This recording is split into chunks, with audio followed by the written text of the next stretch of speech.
Please remain standing for the invocation, which will be delivered by Rabbi Leonard Batanki of Congregation KINS. Elokeinu v'Elokei Avotenu, our God and God of our fathers, as we stand here today before you at the beginning of a new administration which represents an exciting new opportunity to serve the people of this great city, we ask that you bestow your kindness and your goodness upon the great city of Chicago and all who have sworn their allegiance and commitment to the government and the people they serve. May you grant our new mayor, the Honorable Brandon Johnson, the continued wisdom, understanding, and courage to address the diverse needs of all of our communities and all of the residents of this city. Offer him the strength to fulfill the dreams of the people he now serves and the patience to solve the challenges he will face.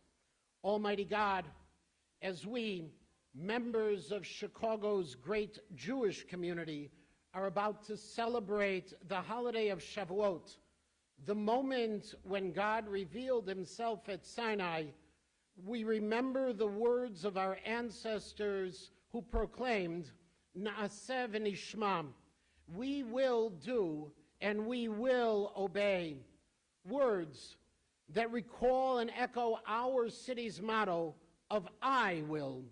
In the words of our ancient prayers, Hanoten Shua Lamelachim, may the one who grants salvation, courage, and strength to governments, who placed a road through the sea and a path in the mighty waters. May the Almighty bless our mayor, this council, and all who faithfully serve our communities.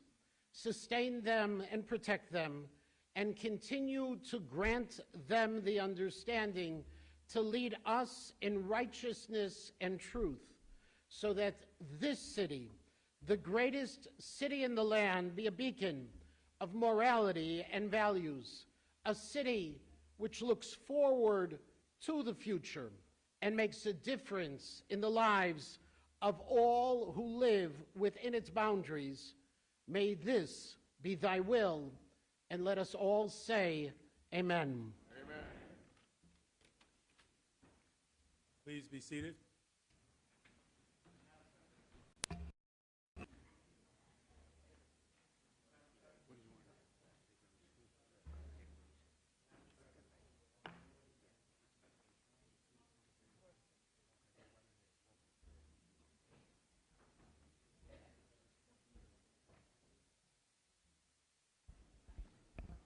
Alderman Moore is now present.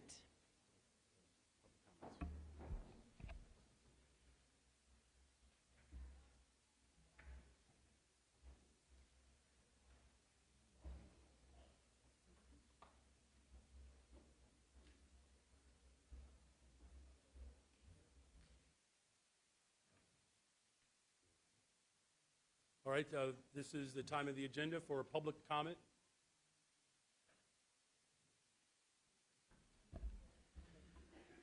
The council will now begin the public comment period, which is limited to a maximum of 30 minutes. Each speaker is limited to 3 minutes. Speakers cannot yield or transfer their time to another speaker. Any written comments that have been submitted will be posted.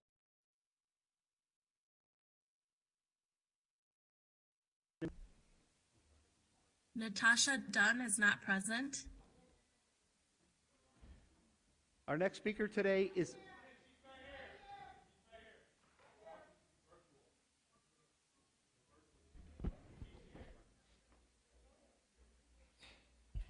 Could you please step to the mic on the right side of the chamber?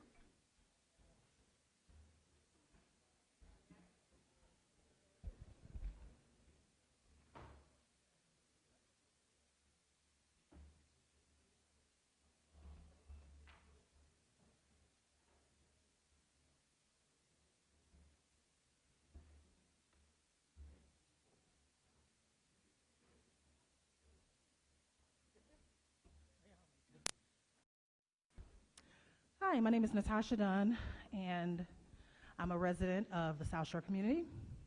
I'm also the co-founder of the Black Community Collaborative, And I'm here today to welcome you, Mayor Brandon Johnson, and also to say that our community is very disheartened at how this migrant crisis has been handled. We are very concerned about the fact that our community has been dealing with so much trauma, so much heartache over the past couple of decades. And we don't feel like the city council or our representatives who are supposed to represent us are doing a great job at it. We have had so many youth dying on the streets of Chicago. Our community don't want that. We work hard every day to improve the conditions of our community. Most of us in the Black community work part-time, full-time, volunteering, and we just don't feel like we're getting enough support to ensure that our communities are safe. And not only that, that we have the economic opportunities that we deserve to be able to be successful in our community. So therefore, we're here, and it's a group of us that are here. We're here today because we want our aldermen to vote no for that $50 million to the migrants. And the reason why we say that is because of just what I said. We've been here for a long time, and our issues are not being addressed adequately. You could say we're giving billions of dollars for anti-violence. Clearly, it's not working. Rest in peace. Rest in peace, Officer Preston. Rest in peace, David Johnson. Rest in peace, so many children, so many people in our community. It's not working. Clearly, the money is going somewhere. It's not coming into our community. So therefore, we want to make sure that if there's going to be any money that's going to be voted on, that money is redirected into the development in our community. Specifically, we want that building, Alderman Michelle Harris, that was promised to us, South Shore High School, was promised to us years ago. We created plans. We sat there with the mayor, with you, with everyone. We want access to that school because that school is going to improve the conditions of our community. So today, we want you to vote yes for the Black community getting $51 million to improve our schools, to be able to improve the conditions of our total community, and to end the violence. We need you to be on board. We are in a crisis. Because it's not infected, some of you all, maybe you don't understand it, but we feel it every day. I'm a mother. I'm scared for my children's lives, and I should not have to be. And I swear I'm speaking for a lot of other mothers out here, including some of you aldermen that live in the Black community. So as a result, you better say no because we voted for you and we will vote you out. Thank you. Thank you very much, Ms. Dunn, for your comments. Our next speaker is Linda Dowell. Hi, good morning. Could you hear me? We can hear you. Okay, wonderful.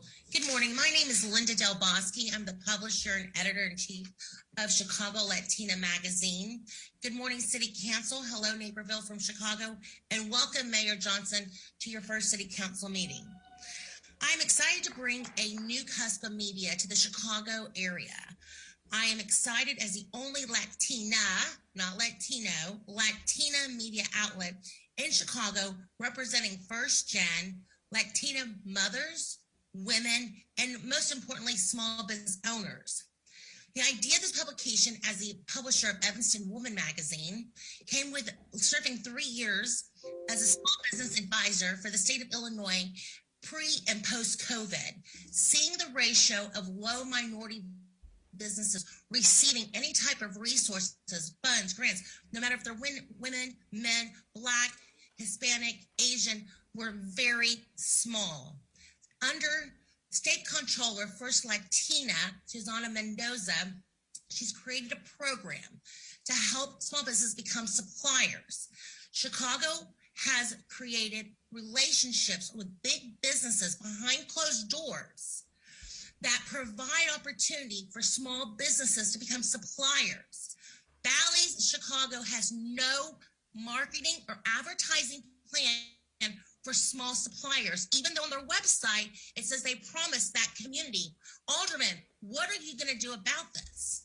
Are y'all gonna sit there and allow this to happen as they're launching a site before they embark their larger property?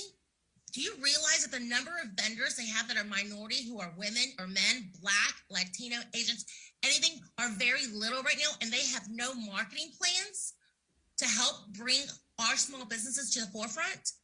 NASCAR, same thing. We get mailers in the mail. I'm in the 4th Ward. Lamont Robinson is my alderman. We get mailers about the track. Oh, that's beautiful. But how about the suppliers? So they lie to you, but that's okay because you're okay with them coming in here, but not bringing in small businesses. That's money being lost in Chicago and generational wealth being deminimized. How do y'all live every day knowing this, going to sleep? My name is Linda Del Bosque with Chicago Latina Magazine.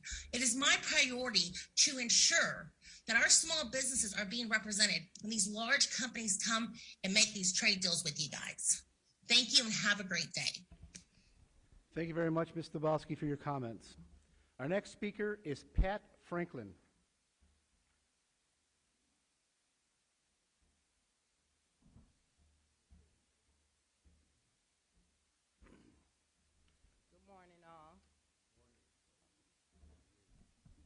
Good morning, all. Good morning. First, I want to welcome you all, welcome you, Mayor Johnson, and your newly elected aldermen to Chicago.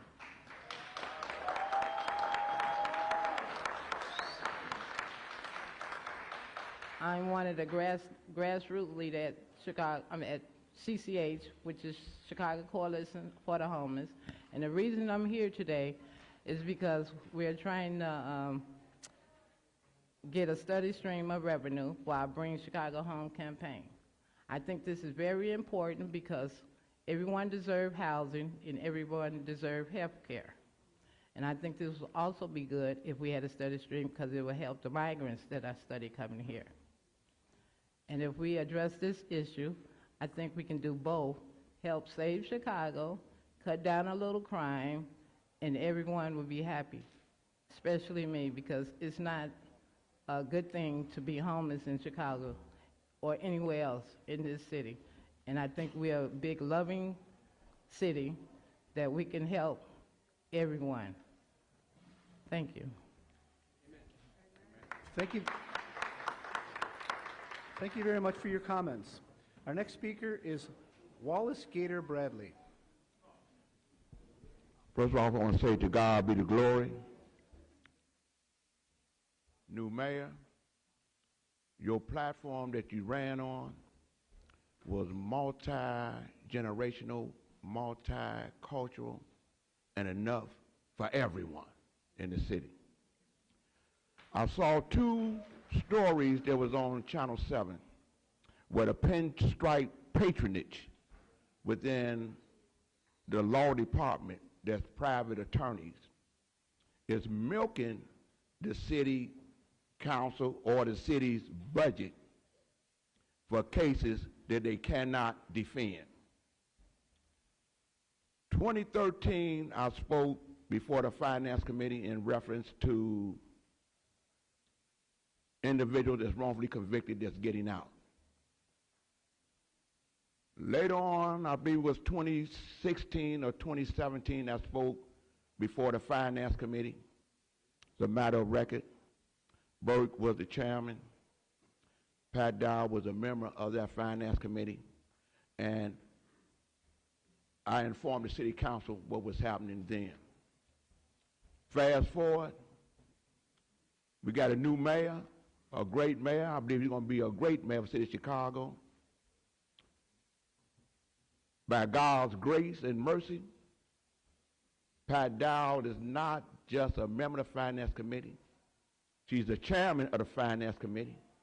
So I'm quite sure those concerns as far as getting rid of that pinstripe patronage, from what I saw on the news, where the city has spent $1 billion to private attorneys for cases that they can't win, especially those that are wrongfully convicted and those that got certificates of innocence. Mayor, when you get your corporate counsel, I believe if you cut that budget that's going to those private attorneys, you would have money and won't have to raise taxes to help with the homeless and the migrants. Saving money, I'm not being here as no lobbyist. I'm just a resident voter, and I say to God be the glory, and I want to end with this. City Council and the Mayor, you better listen. Thank you, Mr. Bradley, for your comments. Our next speaker is Dixon Romeo.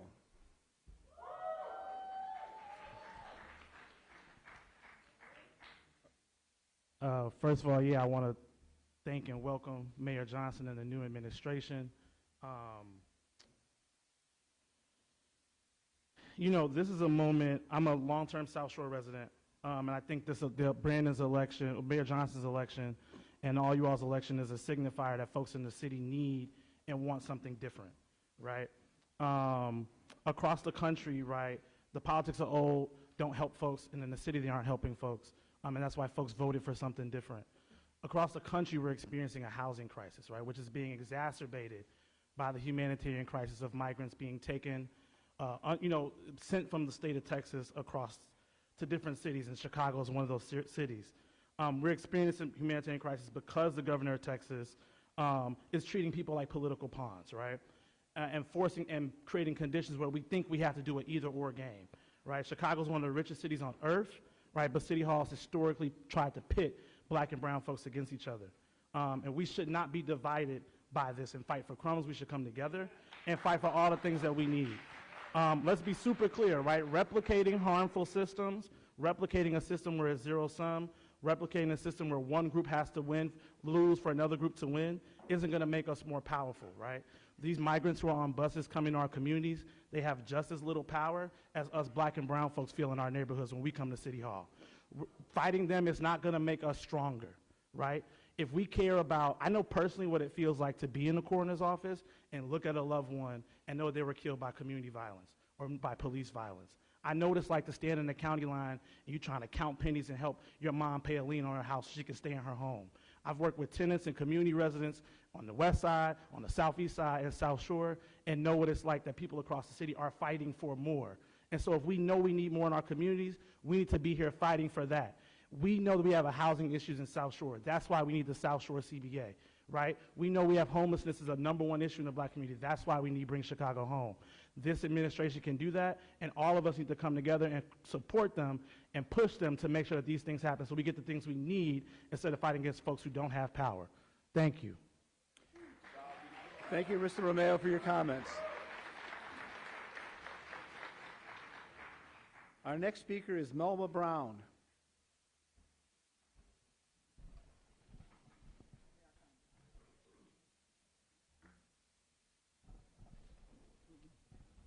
Good morning, everybody, and God bless us, U.S.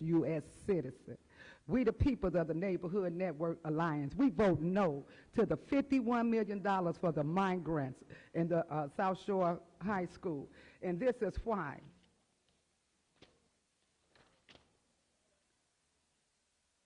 I am a resident of the 20th Ward. While I have empathy for the migrants, our priority should be the humanitarian crisis that black citizens have suffered for generations. Why?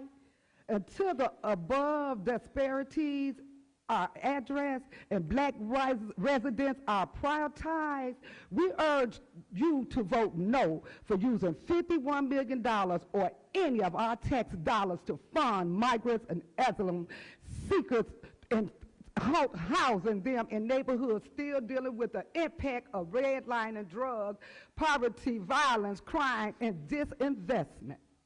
We want the immediate support of our city and state governors to address the systematic of racism that created these disparities. We want the city of Chicago to create an office of black Americans to focus on culturally, to responsive solutions and funded allocated to renovate closed school buildings to prove the value of our neighborhood. And this is why 73% of homeless citizens in Chicago are black, with thousands of black youth caught suffering and riding trains for shelter. Black families have the highest eviction rate. 77% of homes foreclosed due to taxes are in African American neighborhoods. And this is why I say black families have the highest eviction rate. I am a middle class, living and feel like a low class. I have an eviction.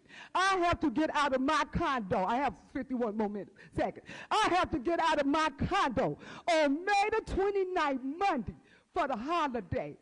They have $60,000 fund to be used for condo association, property taxes, and all of this, and I cannot get a help. I cry every morning. This is not about me. It's about us. I cry every morning. I live in the Woodlawn area, 63rd Street. I watch the migrants go up and down my street, and I cry. They are happy. And I just see their smiles and their happiness. You all done gave them cars, jobs, everything. I went to Jules and said, where's the pineapple? He said, I speak no English. I love everybody. I love America. Thank you, Ms. Brown, for your comments. Our next speaker is Zift Sistrunk.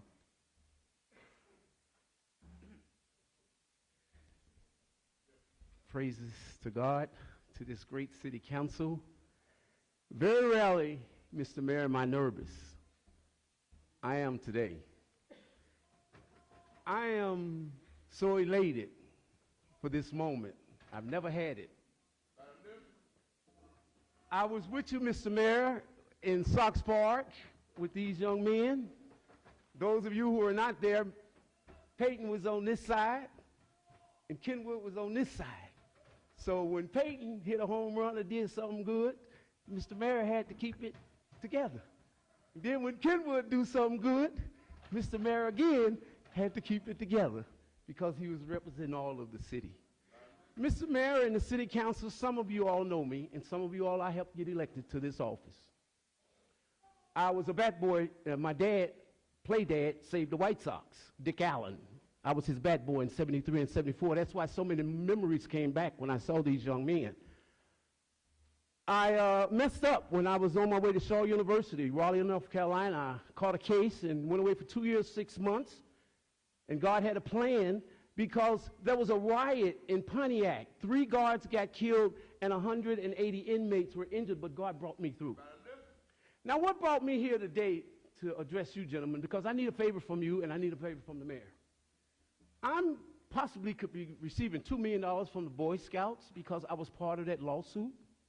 So when Cromie and Sovich denied, and Cromie never said he was sorry, because I'm part of the Boy Scout and I know what those kids went through, and nobody said they were sorry because of what happened with these priests, 400 of them.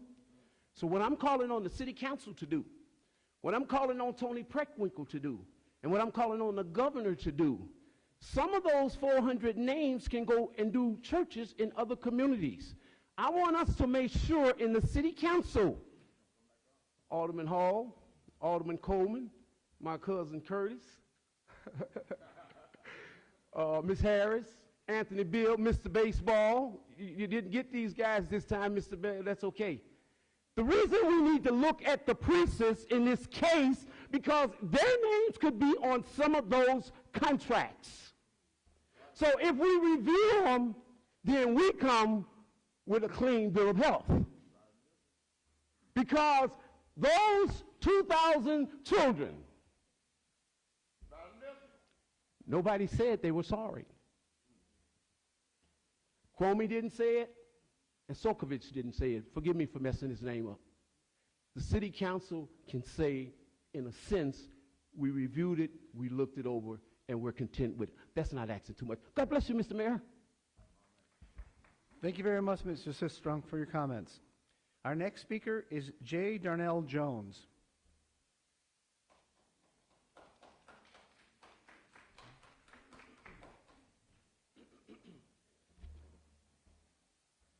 Good morning, Mr. Mayor. Good morning to all of our esteemed elected officials. My name is J. Darnell Jones. I am a 24-year retired naval officer, Navy JAG officer, attorney, and also a diversity, equity, and inclusion professional that's worked in both corporate America and in the military over the last 23 years. Most recently, I served as a global director of diversity for a large commercial real estate firm that has a presence here in Chicago. I wanted to come today because I am a resident of South Shore. If all of you know what happened in South Shore over the last few weeks, so I don't need to mention that. However, I am also one of the people who have decided to take a stand rather than to stand back and allow it to happen.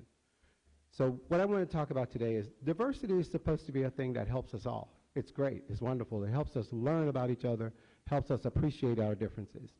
However, it's not supposed to be used as a tool against the interest of black people. It is supposed to be something that not only brings our issues to the surface, but allows us to finally come together collectively to address those issues and concerns. My concern is that all other issues for other people who come to this country have been addressed and have, or are being addressed and have some type of solution on the table for it. However, for us, it's consistently vote, vote, vote, just vote. We vote blue no matter who, just vote, whatever the case may be. None of that is productive, or none of that has offered us any tangible outcomes thus far. What we'd like to see now happen is we'd like to see some money going to black communities. What about youth programs? I'll use South Shore High School as a perfect example of that. That school has a pool in it, a swimming pool. We know that the second leading cause of death for adolescent black youth, aside from gun wounds, is drowning. Why don't we open that school back up for programs for our young black people who are at risk, and make sure we offer them an opportunity to survive, not just survive, but thrive, and do what the rest of us are doing. We work hard in our community to make sure that we have the upstanding community that it's always been, and we expect it to remain that way, which is why we gave such pushback. We're not anti-immigrant at all. I think that there is so much space and opportunity in the United States that we should accept everyone, bring everyone here, but not at our expense as black people. I am willing, and I know my alderman, I hope to have a conversation with her, Alderman Harris, to work with you and offer my expertise in diversity, equity, and inclusion, and my legal expertise to helping come up with some solutions that's going to drive that. We can't devalue black communities and offer support to others at the same time. Thank you. Thank you, Mr. Jones, for your comments. Our next speaker is Marianne Yankovic. Hello, Marianne Yankovic. I also go by Polly. I'm a resident of the 33rd Ward. I first moved to the city 20 years ago. I lived at 33rd and State. I watched the projects come down. 10 years ago, I watched the schools close. And I've seen the divestment in our black and brown communities across the city year after year. I'm here today to advocate for the people of Chicago, old and new. We are in the middle of a humanitarian crisis in one of the wealthiest cities in the world, and it is time for our elected officials to respond. We need to meet this crisis with a structured response for migrants and refugees entering our city, but we also need to address the crisis of disadvantaged communities across our city with things like Bring Chicago Home and Treatment Not Trauma. This is not an either-or situation. I've heard other people speak tonight or today and across the city at different meetings, but this isn't a situation where you pick one party and then choose the other to be disadvantaged. We can no longer make those decisions. This is a new administration. Everyone deserves housing, safety, and health care. The people of Chicago voted for care, not fear, and I challenge our elected officials and this new administration to respond decisively with care. Thank you very much, Ms. Yukovic. Our next speaker is John Wayne Fry.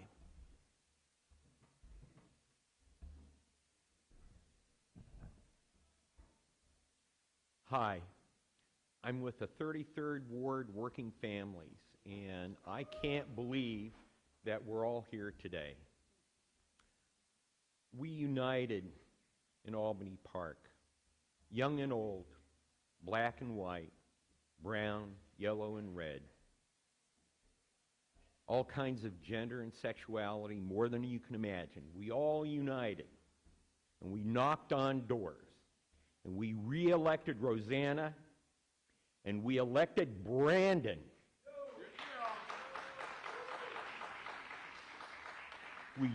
We did that not by fighting each other, but by uniting, joining together. Now, there are a lot of people outside that are yelling and screaming. They're pretty agitated by, I think, maybe Fox News, something like that. But the truth is, unless your name is Running Bear or Flying Eagle, you're an immigrant, or you're descended from an immigrant.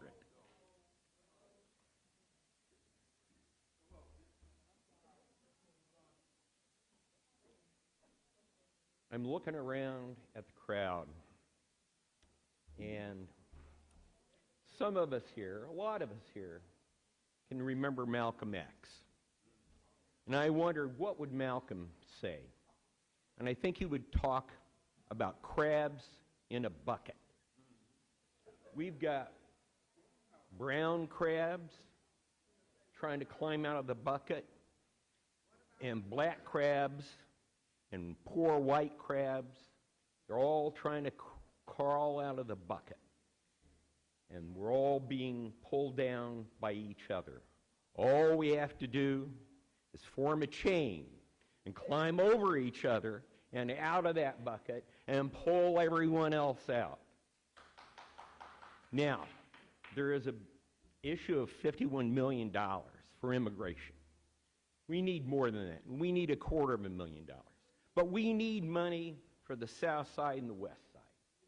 The money is out there. Now, a lot of young people refer to it as the 1%. Old folks like me call it what it is, the white power structure. There are a lot of rich people out there, white, black, brown. There's a lot of money out there. And we can solve all these problems. We just have to unite.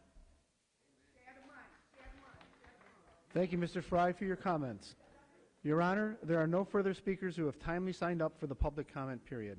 Thank you. This concludes the public comment period. I am grateful to see so many individuals in this city council with three-piece suits. Congratulations to all of you, the three-piece suit caucus. Thank you, gentlemen. The chair recognizes Chairman Harris. Chairwoman Harris. Thank you, Mr. President.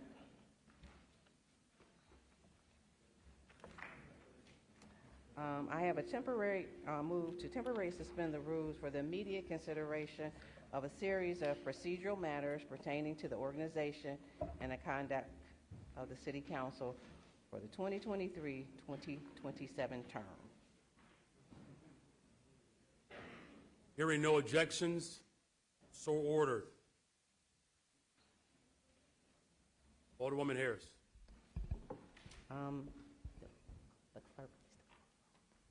Okay. The first item is a resolution offered on behalf of the body adopting the rules of order and the procedure of the City Council for the 2023-2027 term. These proposed rules supersede any prior City Council rules of order and procedure in effect in their entirety. If no one wishes to speak on this item, I move passage by a roll call vote. Members, please use the e-vote application to record your vote at this time. Oh, was there a hand? Okay. Chair recognizes Alderman Moore. I was hoping we could do this after the young men were introduced. You're doing this resolution based on the committees and chairs, Chairman?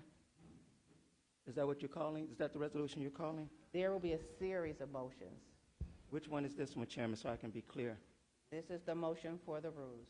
Just the rules? That's the rules. Okay, thank you, Chairman. No questions. Did I miss anyone else? Thank you, Alderman Moore. Okay, members, please use the e-vote application to record your vote at this time.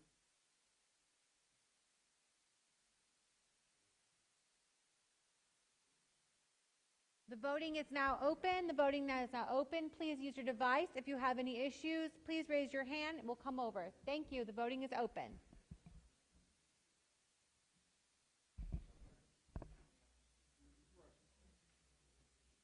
Hit refresh on your tablet.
I will now call on anyone who has not voted yet.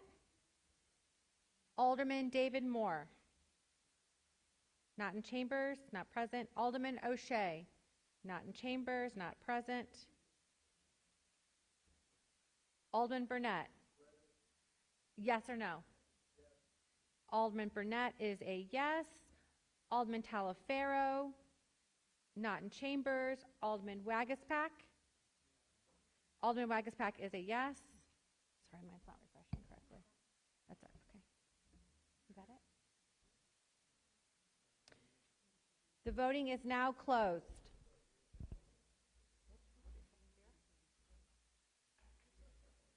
There are 47 yea votes and 0 no votes.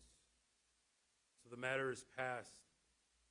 Alderman Mitchell on the motion to reconsider. Mr. President, a motion to reconsider the vote. All those in favor say aye. All those that oppose say no. Okay. All right, so the motion fails. The council rules for 2023 to 2027 have been adopted. Chairwoman Harris. Thank you. The next item is a resolution offered on behalf of the body setting forth committee assignments for the standing committees of the City Council for the 2023-2024 term. If no one wishes to speak to this item, I move passage by a roll call vote. Thank you, Chairwoman. The chair recognizes Alderman Wagaspack. Thank you, Mr. President. Look forward to saying that a few more times. Mr. President, 4 years ago, I was humbled to accept the leadership of the Finance Committee in the aftermath of one of the biggest machine corruption scandals in recent history. And with my staff, I immediately worked to restore trust in that office and ensure ongoing investigations had access to information they needed in the process of seeking justice, accountability, and transparency for the Committee on Finance. So working together with the city finance and budget teams, I'm proud that we had built a fiscal stability in the city not seen in years, leading to 13 credit rating upgrades and 3 positive outlooks since August 2022. Now, since my election in 2007, I've always been an insistent voice for aldermanic independence, from my early resistance to the parking meter deal to the crafting of a plan for independent selection of City Council committee chairs just last month, and at countless points along the way. I will continue to serve as a voice for integrity, independence, and reform in this City Council, as I always have, and I hope to forge a productive working relationship with the new administration. I also wish to congratulate my longtime colleague, Chairwoman Pat Dowell, as she takes on the helm of the Committee on Finance, and I wish her all the best as she moves forward with the work of that committee. I also want to thank Mayor Lightfoot for trusting me to clean up this Committee on Finance in a pivotal moment. I thank CFO Jenny Bennett, Budget Director Susie Park, and Comptroller Reshma Soni for their steadfast partnership in getting our municipal financial situation on a firm footing. And above all, I want to thank my staff for all their hard work and dedication to work on these 4 fiscally responsible budgets over the last 4 years. We implemented workers' compensation reform, ensured smooth facilitation of the city's small claims program, and together we effectuated municipal depository reform with all of you, developed and passed new protections for families of first responders lost to suicide, and divested city pension funds from fossil fuel investments, among many other things. We've also ensured the approval of hundreds of millions of dollars in tax increment financing for parks and for Chicago public schools over the last 4 years, and hundreds of millions in financing for affordable housing in wards throughout the city. I also want to thank the IGA staff for their work over the last 4 years, the Rules Committee staff, all the committee staff that are continuing their work now, as well as the council police officers and all the staff who've helped guide us and provide assistance whenever necessary to help us all do a better job each day. So for now, I want to leave this role as Committee on Finance Chair with incredible pride for all of our collective achievements, both in terms of good government as well as progress on sound financial policy. Thank you, Mr. President. Thank you.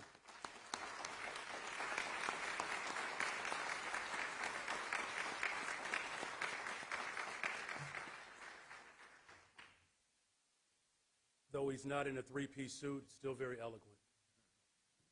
Chair recognizes Alderman David Moore. Thank you, Mr. President. I stand not in support of this resolution. I'm reminded of someone that has both been a leader in this country that we both respect, and that's Reverend Jesse Jackson.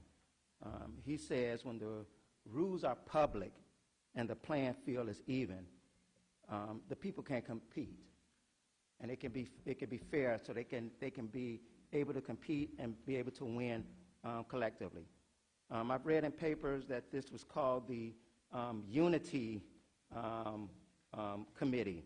I always say when the foundation is not right, if the foundation is not right, everything else won't be right.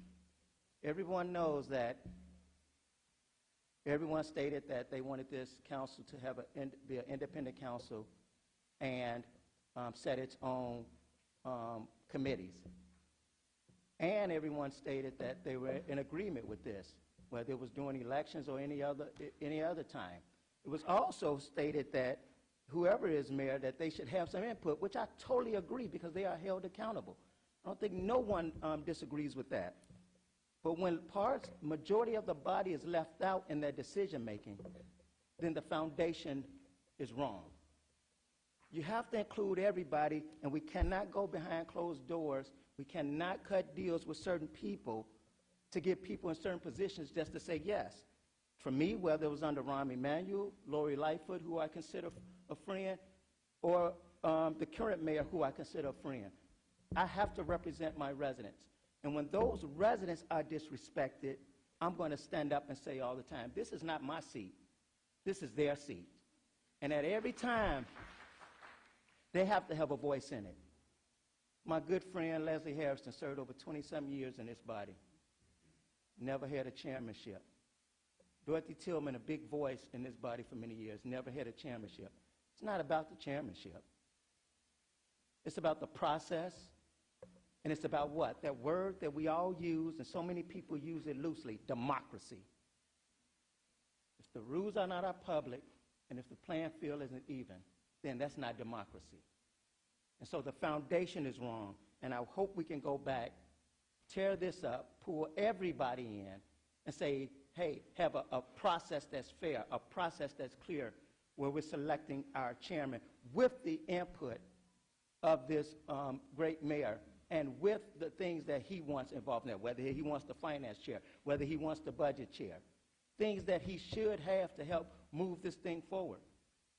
But everything else, if no one has a voice in it, a collective voice in it, that's not fair to the residents who even voted for you. And so I don't know what person or what committee or what body decided to pick these chairs and these vice chairs, but the 17th Ward's voice wasn't represented in it. The 17th Ward's voice wasn't called to meetings on that. And so with that said, I have to vote no, and hoping that we can give everybody what everybody wants by making sure that we come back and start this process over. So I will have to be recorded as a no on this item. Thank you. Does anyone else wish to speak or have comments? Alderman Lopez. Chair recognizes Alderman Lopez. Thank you, Mr. President, and good morning, members of the City Council, and a special good morning to all of the new members of the 2023 class. I, too, join my colleague from the 17th Ward in speaking in opposition to this resolution.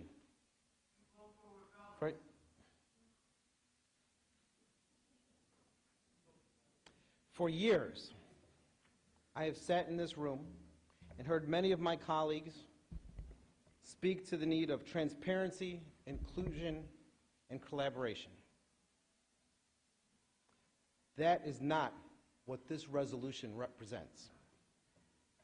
Now, Mr. President, when this body in April of this year met to create what they called the Independent Council Committee, I spoke out against that resolution because I believed then, as I believe now, and as I've told you, that as mayor, you have the right to participate in this process, to push your agenda forward, and I firmly believe that. But I know that we are here in this moment because there were individuals who did not learn from the mistakes of others. And I, for one, do not want to see this administration, this new leadership team, repeat the same failed mistakes of the outgoing administration. When I was younger, I didn't have Nintendo, I didn't have a Sega Genesis, I actually had an Atari. And one of my favorite games was called Pitfall. It was like an Indiana Jones knockoff where you had to swing over the vines to miss the holes. You had to dodge the alligators, dodge the snakes, collect the treasure. I played that religiously and sometimes didn't make it to the end. And I was no good, whoever just asked that. I bring this up because the point of Pitfall was that the pitfalls themselves were not secret. Every screen that changed showed you exactly where the pitfall was, exactly where the danger lied, exactly where not to go. We can look back at the last 4 years and we can see where the pitfalls were in this room and where the pitfalls were for the 5th floor. For a mayor who jumped willingly into them despite seeing them laid out bare before them. This is a pitfall. This is a pitfall, Mr. President, not because of your input, but because of how it was sold to the 50 members in this room. Or I should say more specifically, not. Because the biggest pitfall we have seen over the last 4 years was that government led only to 26 and not building consensus through 50. Getting the job barely done is what left Lori Lightfoot vulnerable year after year after year and ultimately led to 84% of the city of Chicago saying they had had enough. That is a pitfall, Mr. President, I think you want to avoid, and I hope you would avoid.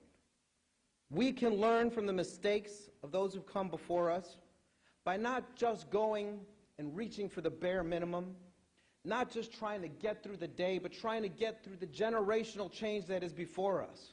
As my colleague said, laying a foundation upon which we can be proud of, that can move forward and continue on. This decision today, Mr. President, has bothered me for a number of days.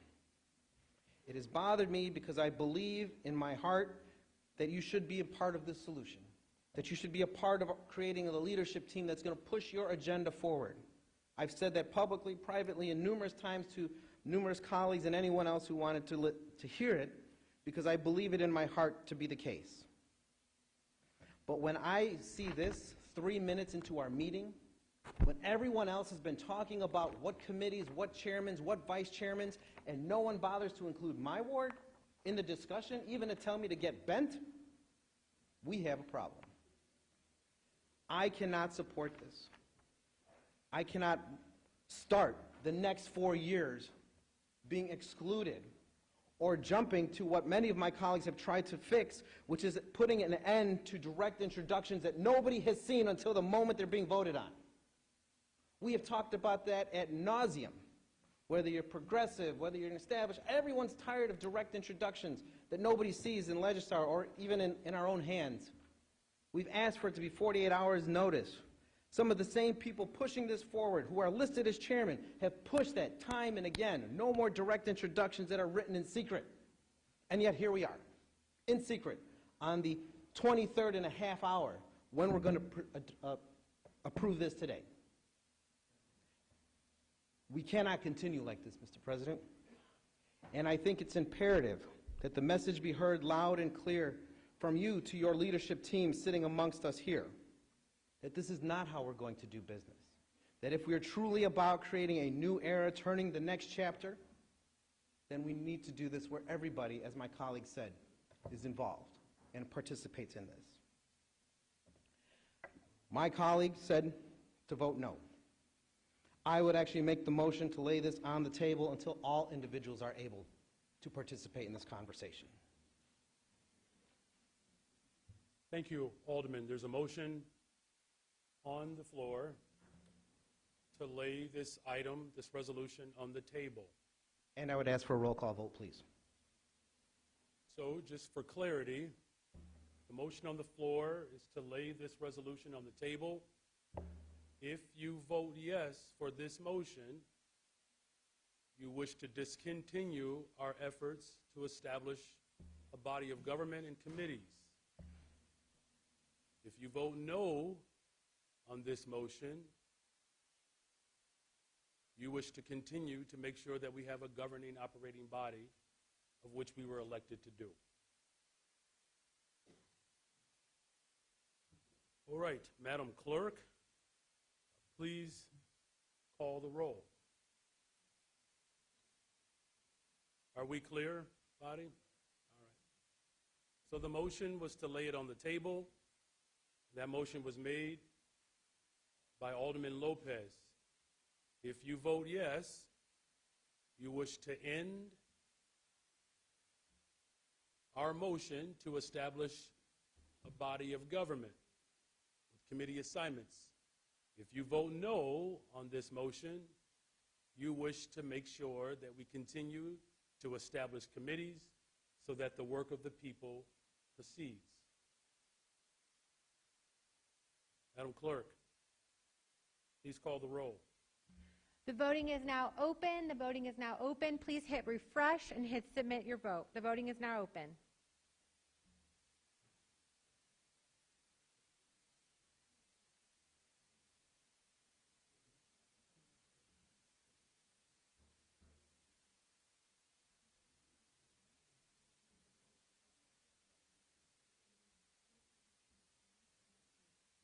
Hit refresh.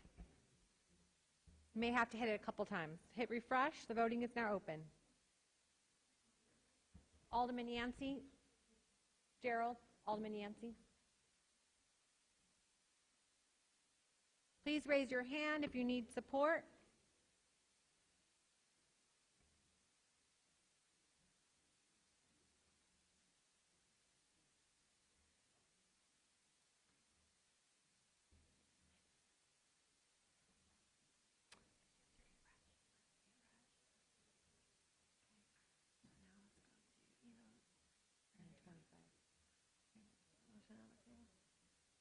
9:25.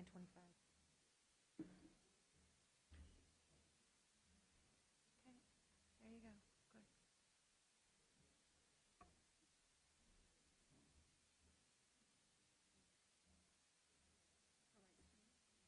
Full screen. I'm trying to get to the full screen of that. Okay. I will now call on those that have not voted. Alderman Lee? Or just put it in? Okay. Oh, wait. All right. Oh, it all worked. Yay! The voting is now closed. Speak it to existence. Thank you, Madam Clerk. There are 42 nays. There are 8 yeas. This motion fails.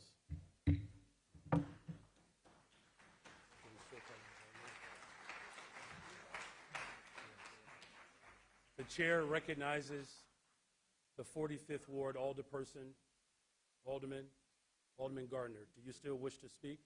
Yes, it's a little bit late, but I just wanted to echo the sentiments of my colleagues, Alderman Lopez and Alderman Moore. Thank you, Mr. President, by the way.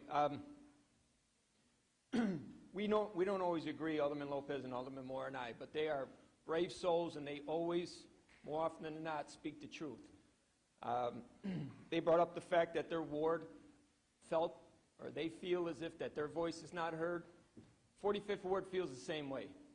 By no means am I asking, I'm not seeking leadership, nor do I think that I have the knowledge or the experience to do so as of yet. I still believe that I have a lot to learn in order to earn a leadership role. And those who have paid their dues in our leadership, I congratulate you, I commend you. Alderman Dow, I wish you nothing but the very best, and I think you deserve everything that has come to you.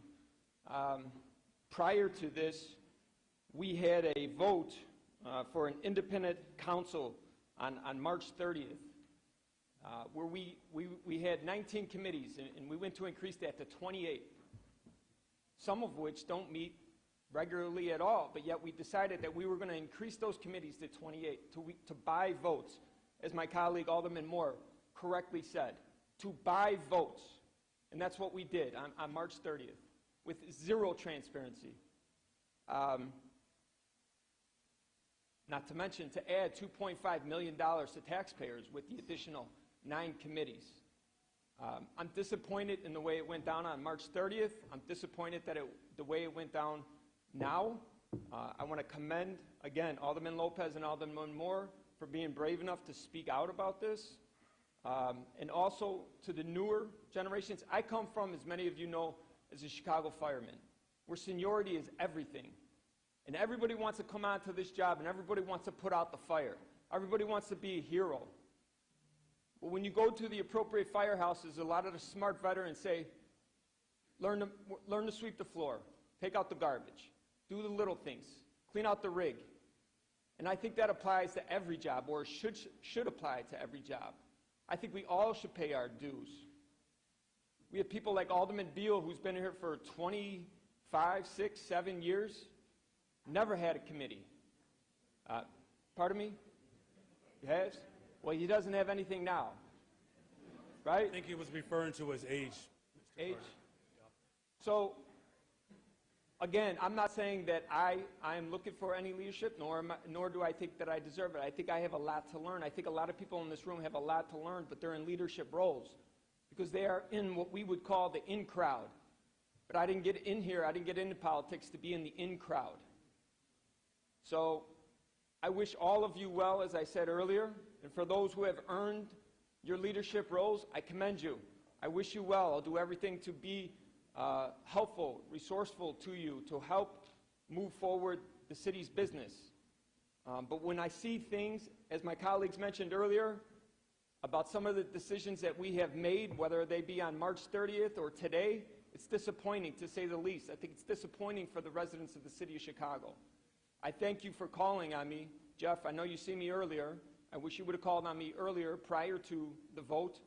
But I appreciate the fact you give me an opportunity to speak, because the 45th Ward feels as if our voices don't want to be heard. Thank you. Thank you, Alderman Gardner. Is there anyone else? Because I think it's important. In fact, I firmly believe it's important that every voice is heard. The chair recognizes Alderman Sposato. Thank you, Mr. President, and congratulations again. I look Thank forward you. to working Congratulations with you to you for as the next well. 4 years. I very much appreciate you picking me to be part of your leadership team. I think I earned it. I had a committee last time around, which I renamed it the Happy Committee, and you assigned me to that committee again, so I greatly appreciate it. But I'm baffled about something here, Mr. President. Last meeting, I got in a little bit of an ugly fight with a guy that I considered a friend for 12 years, and it was unfortunate, but I still consider him a friend. I hope he still considers me a friend. And that was over my opposition to the independent committees. My problem was I felt you, as the mayor, should have the choice to pick who you want, for the most part. But also, to me, seniority does mean something. We have many people here that claim they're big labor people. They're labor people. Seniority is everything in labor. Now, it can't be 100%. That's not the way this worked in the past. That's not the way it'll ever work. We have had senior people, like my colleague said, Leslie Harrison never got a committee. Anthony Beal was blacked out last time. For what reasons, I'm not sure about. But I'm just baffled of the people that were the architects of the independent committees are now supporting this. So I just had to say that. It's just, I'm a little bit baffled by it. Some of us were against it, a handful, but many were for it. Now things are changed. But I believe things should change. You should have say. You should have plenty of say about this, because ultimately you're the one going to be responsible for all the agendas moving forward. So once and for all, thank you very much for having the confidence in me to be part of your leadership. I appreciate it very much, and I can assure you I will run the best committee as I did in the past. We have the best attendance record, and my committee will be the most punctual. So thank you very much. Thank you, Alderman. The chair recognizes Alderman Vasquez. Thank you, Mr. President. I really appreciate our colleagues' comments as to their critiques. I think some of them are very fair. When people brought up issues when there was the independent committee, they brought up same conversations about who was allowed to have the conversation, who was not, who was allowed to come in to have a conversation, who was not. It's the same critique we're hearing with the new one, which I think it's a healthy critique. Like, democracy is something that unfortunately is messy, and I firmly believe that no matter what the results of a committee would be, you would get the critique that someone felt like they were kept out or they weren't brought into the conversation. I think looking at the results of who is chairing the committees, there are folks who were supportive of you, there were folks who were not supportive of you, which I think is a fair consideration. I do appreciate our colleagues emphasizing the importance of seniority. I think seniority matters a lot, but so does labor. And as we look at some of the committees that were existing prior with members who were senior, there were committees that didn't meet at all and had budgets and didn't get any of the work done. So I appreciate the value of seniority. I also appreciate the value of labor. And so I think that we're going to see going forward whether this committee makeup is one that's productive. And I think the people of the city and the other alders will be determining if we are successful. We'll hear it from the public. So again, I think it's very fair for all of our colleagues to be able to speak to it. I have my own critiques that I know many of our members do. But we have to get work done. It will remain imperfect. That is part of what our democracy and debate process is here. And I think it'll be up to the public to judge us over the next 4 years. But we do have to get some work done. So I appreciate that there is a structure. I appreciate our colleagues for critiquing as well. And I look forward to figuring out solutions, no matter whether you're a chair, whether you're not a chair, whether you agree or not. That's part of what this body's here to do. And I'm just grateful to be here to help move it forward. Thank you, Mr. President. Thank you, Alderman. Anyone else? All right. Seeing none, I would refer back to Chairwoman Harris. To renew my motion to pass by a roll call vote. Thank you. Members, please use yet again the e-vote application to record your vote at this time. The voting is now open. Please hit refresh. The voting is now open. Hit refresh and raise your hand if you need assistance. The voting is open.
Alderwoman Scott.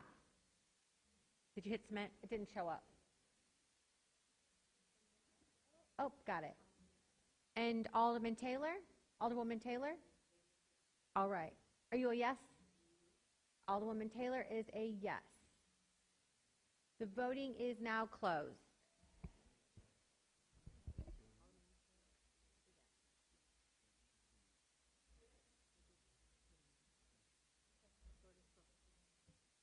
The voting is now closed.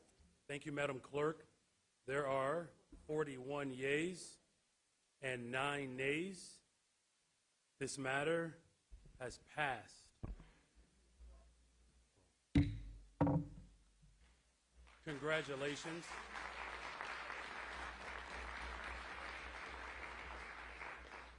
I would like to give a special congratulations to Alderwoman Pat Dow for being the first woman in the history of the City Council to chair the Finance Committee.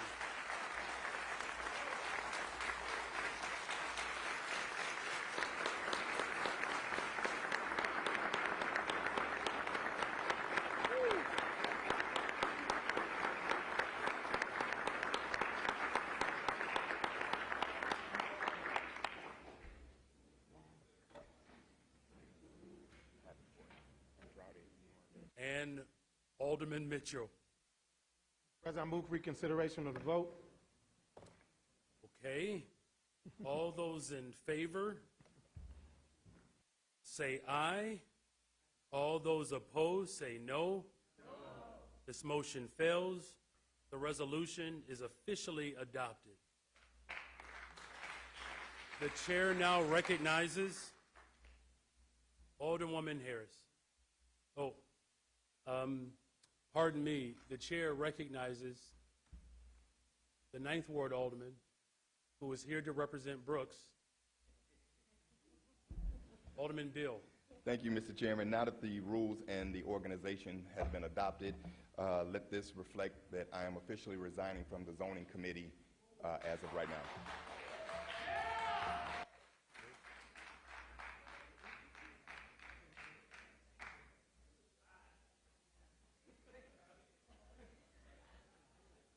Alderman Bill, could you please provide a letter to the rules reflecting that?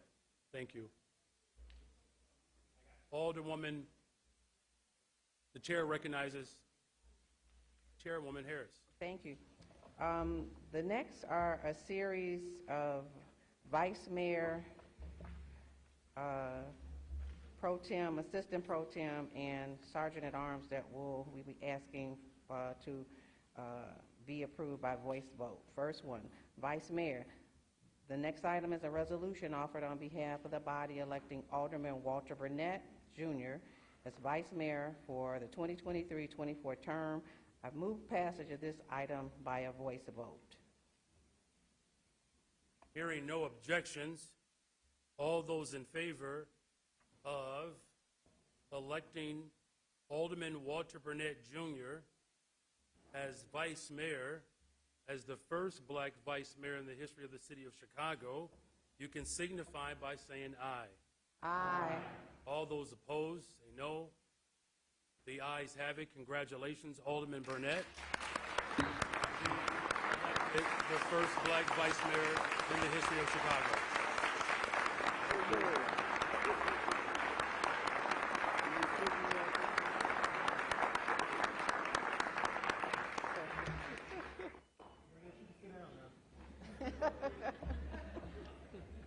Chair recognizes Alderman Greg Mitchell.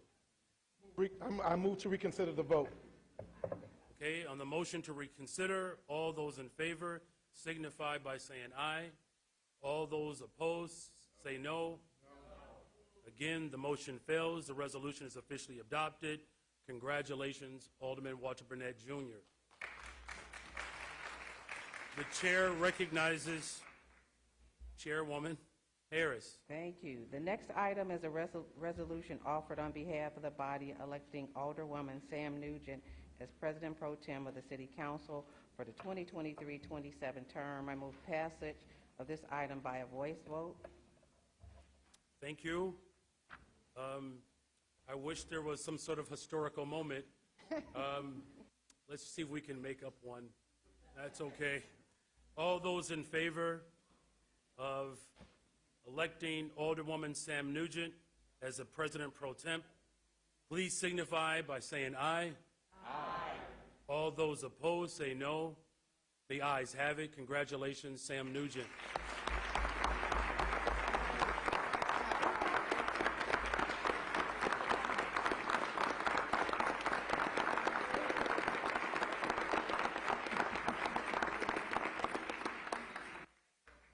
Alderman Mitchell. Chair recognizes Alderman. The chair recognizes Chairman Greg Mitchell. Thank you. I move to reconsider the vote. On the motion to reconsider, all those in favor signify by saying aye. All those opposed, no. No. The motion fails. The resolution is officially adopted. Congratulations again to our President Pro Temp, Sam Nugent. The chair recognizes Chairwoman Harris. The next item is a resolution offered on behalf of the body electing Alderwoman Stephanie D. Coleman as Assistant Pro Tem of the City Council for the 2023-27 term. I move passage of this item by a voice vote. Thank you. All those in favor of electing Alderwoman Stephanie D. Coleman as the Assistant Pro Temp, all those in favor of electing the first sanctified Assistant Pro Temp in the history of City Council, signify by saying aye. Aye. All those opposed, say no. The ayes have it. Congratulations, Stephanie Coleman.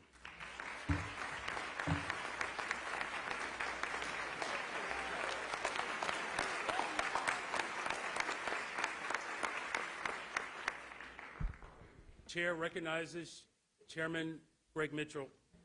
Mr. President, I move to reconsider the vote. On the motion to reconsider, all those in favor signify by saying aye. All those opposed, say no. No. The motion fails. The resolution is officially adopted. Again, congratulations to our Assistant President Pro Temp, Stephanie Coleman. The chair recognizes, yet again, Chairwoman Harris. Thank you. The next item on the is a resolution offered on behalf of the body electing the City Council Sergeant at Arms and Assistants for the 2023-24 term. I move passage of this item by a voice vote. Just for clarity, 23-2027. I'm sorry, 2023-2027 term. Thank you. All those in favor signify by saying aye.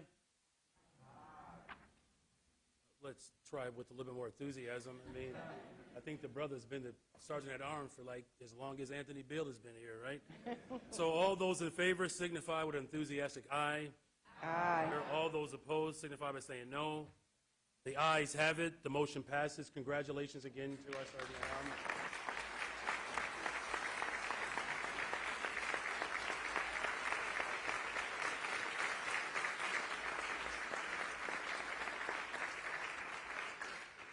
Chair recognizes Chairman Mitchell. Mr. President, I move to reconsider the vote. On the motion to reconsider, all those in favor signify by saying aye. All those opposed say no. No. The motion fails. The resolution is adopted. Chairwoman Harris. Mr. President, that concludes the matters pertaining to the conduct and organization of the City Council. I now move that we return to the regular order of business. Hearing no objections, so ordered. Resolutions, we have 3 resolutions today. One resolution is celebrating Jewish American Heritage Month, a resolution celebrating Asian American and Pacific Islander Heritage Month, and a resolution congratulating the Kenwood Academy Baseball on winning the City League Championship for the first time.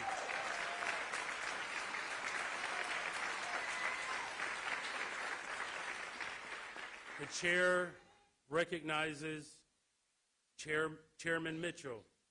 Mr. President, I move for the temporary suspension of the rules for the immediate consideration of this resolution. Hearing no objections, so ordered. Of course, in the interest of time, I would do my best to summarize the wonderful celebratory moment that we're in now. congratulating the Kenwood varsity baseball team of winning its first public league championship in the history of the Chicago Public Schools in Kenwood. So congratulations. Does anyone wish to speak to it?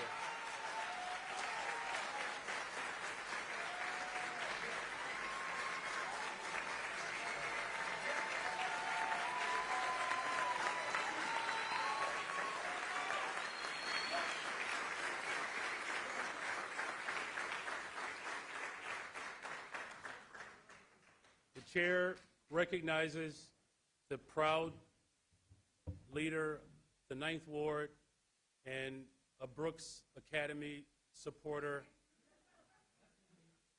Alderman Bill. Thank you, Mr. President. Mr. President, let me just say it gives me great pleasure to rise to support this resolution for the Kenwood Broncos.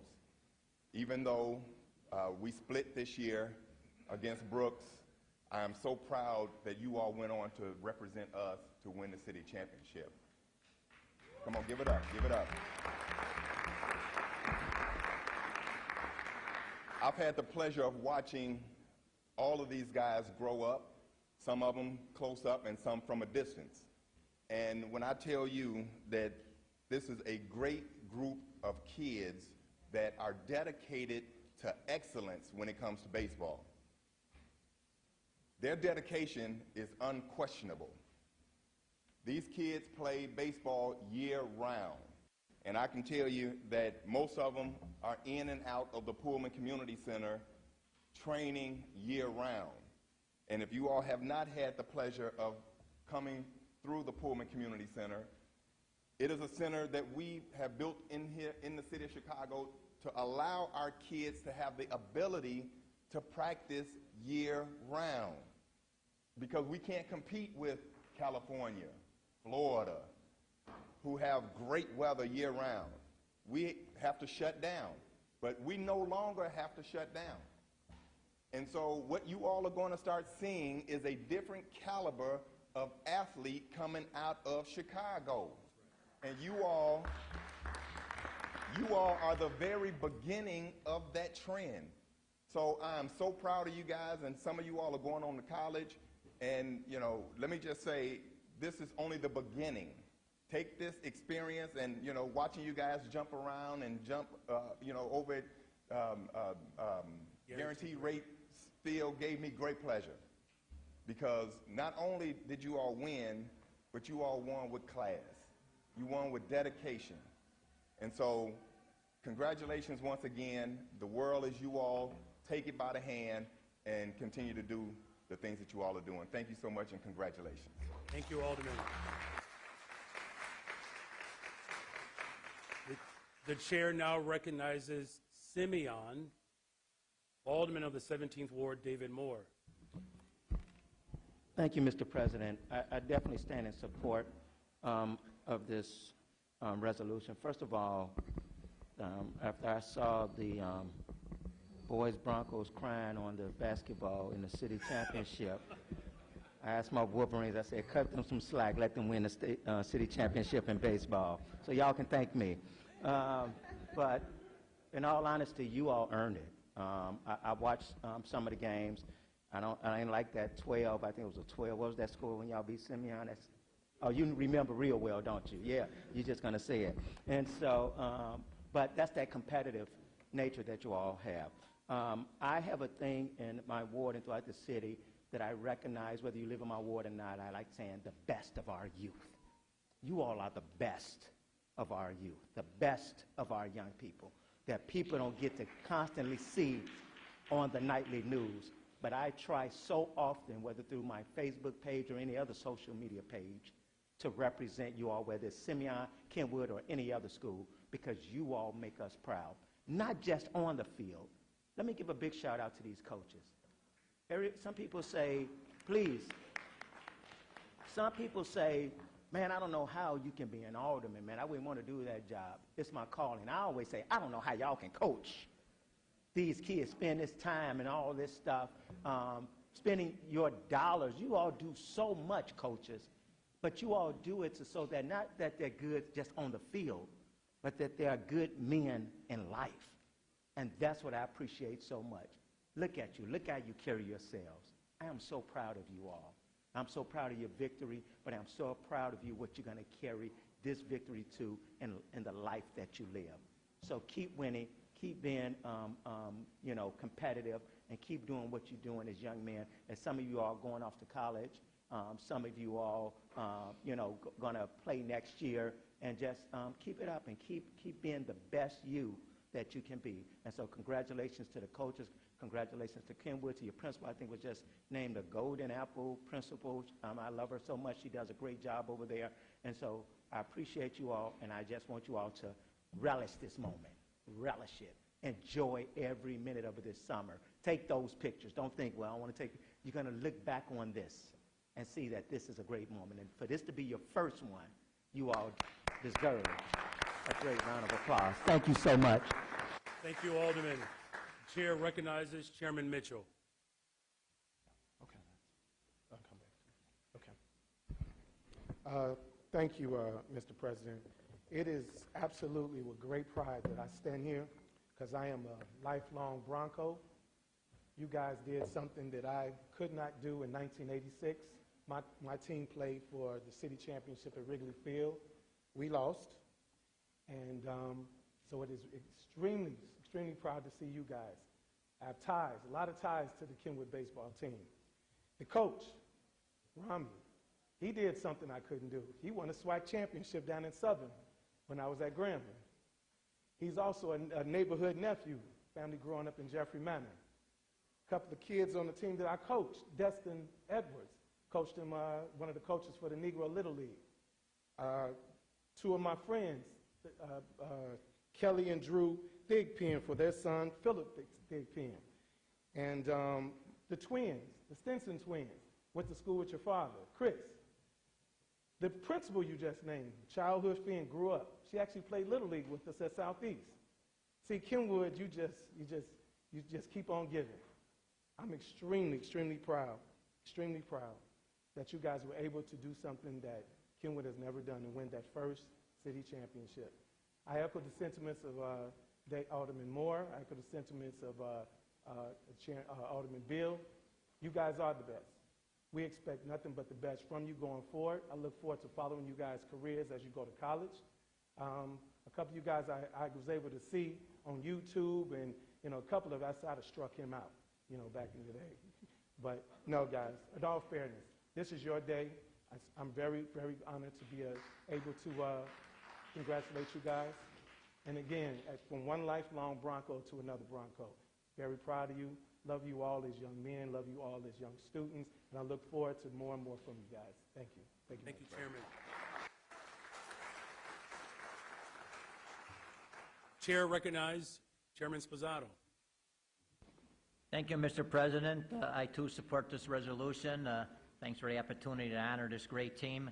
I don't know much about Kenwood other than I thought it was a basketball powerhouse. So I guess now they're going to be a baseball powerhouse. Looking at this resolution, Mr. President, it's some unbelievable statistics I see, winning 86% of their games. Anytime anybody beats Lane in anything, that's really a big deal. So the amount of kids they have in that school, I'm not sure how many kids are in Kenwood, but you certainly don't have as many as Lane. I look at this team from what I'm reading here, it looks like it has a pretty promising future too. 7 sophomores on the team, so I'm guessing we'll be seeing them next year and maybe the year after that. But Coach Bracey, I want to congratulate you. I know it's a huge sacrifice. I know you actually lose money coaching. That's what I believe. I've been a coach, not at the level you're a coach at, but you always lose money, but it's a true passion that you have. Kavari Thunderbird, I'm reading this here. I mean, you're a junior. You threw 12 strikeouts in the game on Monday? I mean, that's pretty amazing, dude. That's pretty amazing. So best wishes to you guys in the state. Just keep on doing what you're doing, and hopefully we have you back here for the state championship. Thank you, Mr. President. Thank you. The chair recognizes Alderman Yancey. Thank you, Mr. President. I, too, am an alum of Kenwood Academy and grateful for this opportunity to share and congratulate you on your first city championship. I say first because there are definitely going to be more to come. I also want to shout out Destin Edwards. His father is a classmate of mine who is in the gallery today. We build leaders at Kenwood, and I expect you to go on and do great things. So thank you. Continue. Thank you. The chair recognizes Alderman Curtis. Thank you, Mr. President. I too rise and support this resolution. Congratulations, Kenwood and your coaches. This is the perfect example, and I'm going to take a different spin on this, Mr. President. Here we have young men turning into real men and later on real fathers and real men. That's the reason, like Ziv Sistrunk was stating in his announcement earlier, we should not be spending money on these outside law firms to fight our cases. We should be doing them and putting that money in the schools and bringing back all of our school programs. We're talking about the arts, and we're talking about the marching bands, things like that.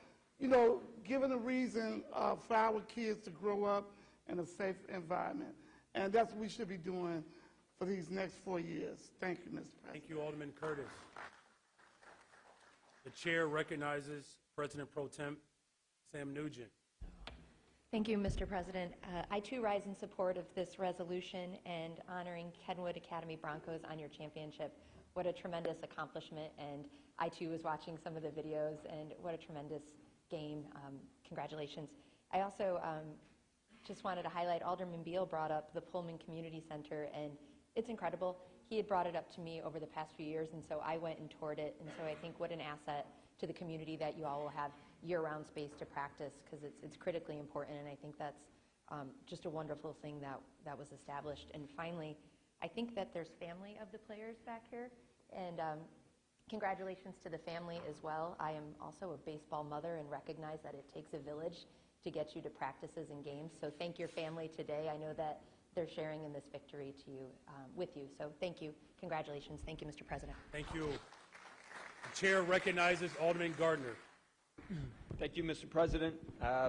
As an alderman on the northwest side of Chicago, a former CPS teacher and a resident of Hyde Park at 53rd and University, I had an opportunity to come across a lot of students in Kenwood playing basketball at the YMCA at 63rd and Stony or the lab school. I want to congratulate all of you. You should stand proud. Stay in touch if you can, if at all possible. Push your absolute limits. Go as far as you possibly can, and remember to give back. Each team that comes in here, I try to always mention that, to give back. Your coaches are a prime example of that.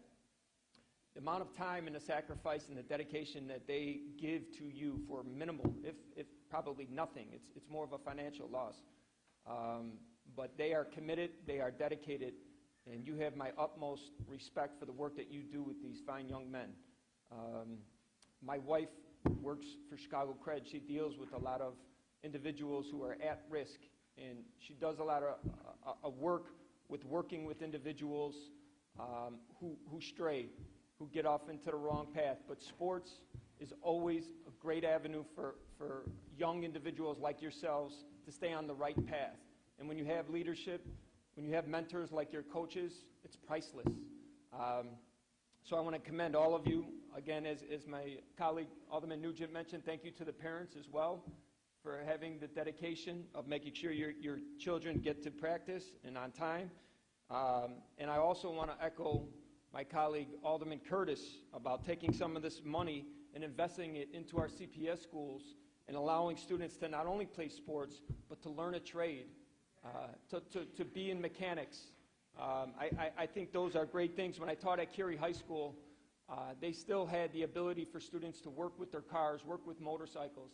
And it was another avenue for individuals like young men like yourselves who may not have been good at a sport, but like to work with their hands.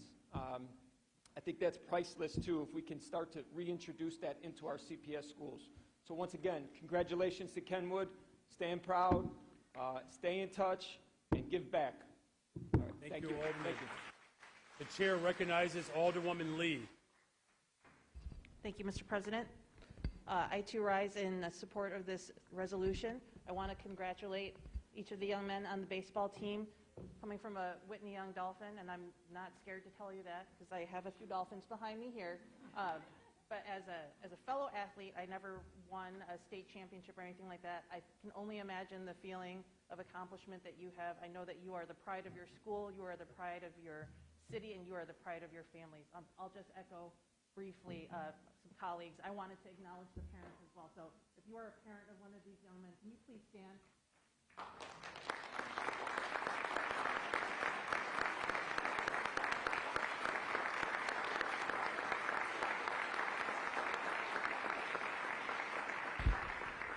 While I am not a baseball mom, I am a newly minted basketball mom, and I don't know how parents do it.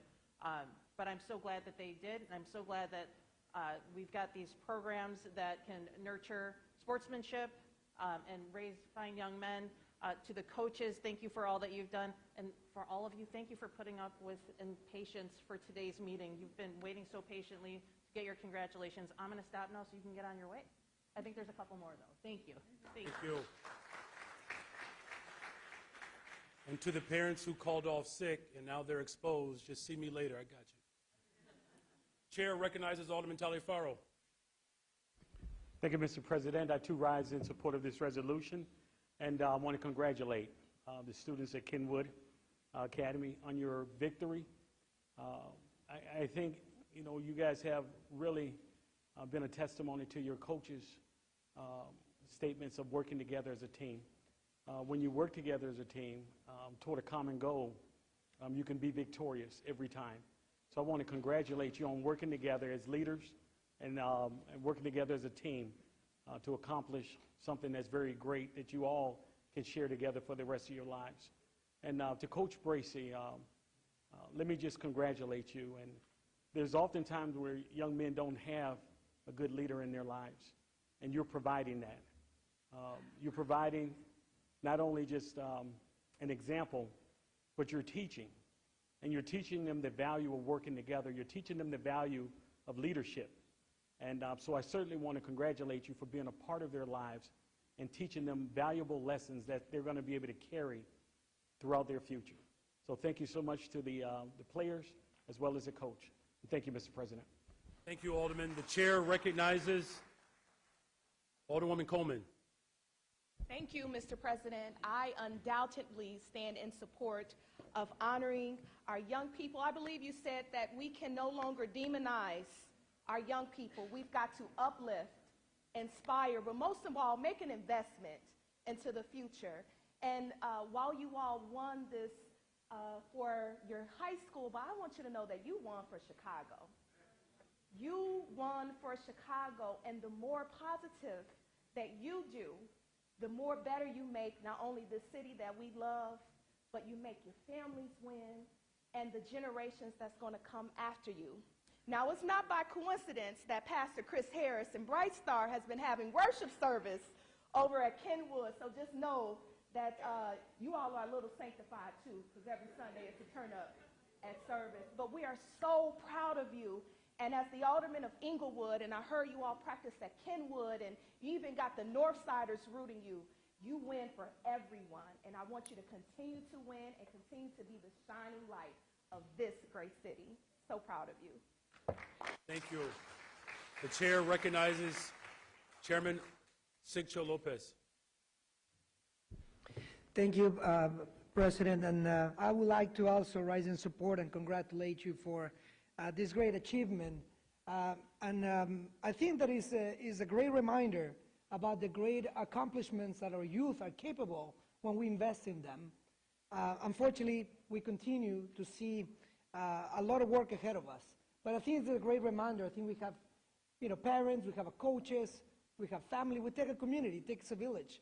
But I'm so proud of the youth of Chicago that remind us what's possible. I look forward to continue working with the new administration to make sure that we invest in our youth, more youth opportunities. That's the way forward. No child in our city of Chicago should be restricted for the opportunities that we can offer.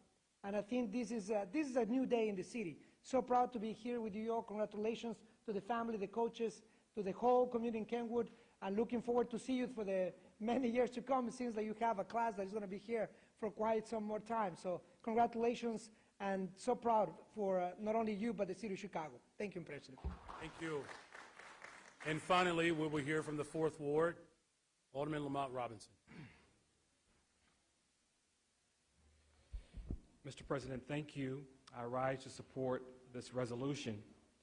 Mr. President, as an educator who has spent 8 years running a mentoring program at Kenwood High School called the Capital Leadership Institute of Chicago, where we have sent hundreds of young men to colleges all across the country, I know firsthand the rigor of the Kenwood Broncos.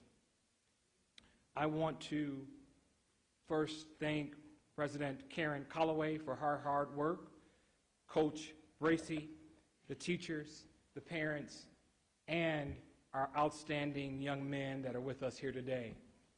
Young men, you are at a point in your career where you can dream. Dream as big as you want to dream. If you look to your left and look at the new mayor of Chicago, you know that you can be whatever you want to be.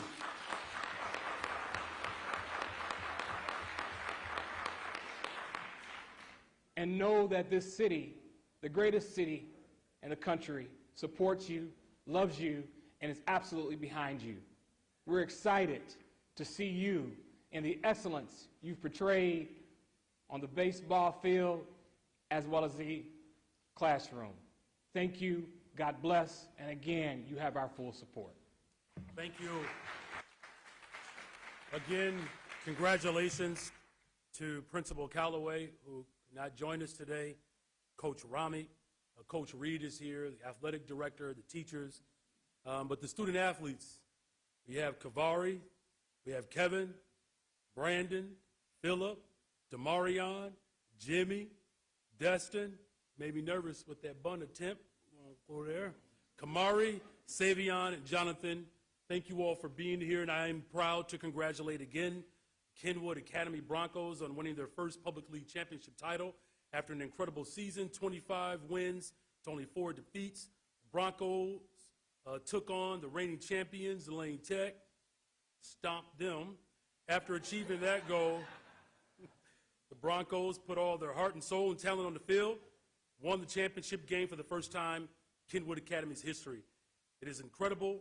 It's a significant win for Coach Rami, for the entire Kenwood family, South Side, West Side, the entire city of Chicago. Congratulations again to your hard-fought season and your historic victory. I had the pleasure, of course, of attending the championship game and, of course, hanging out with these extraordinary players. After this championship title, we all know that this is just the beginning because the state playoffs begin today. And as mayor of the city of Chicago, I hope that all of the teams who are representing the city of Chicago play well. But you all know, deep down inside, where my heart is.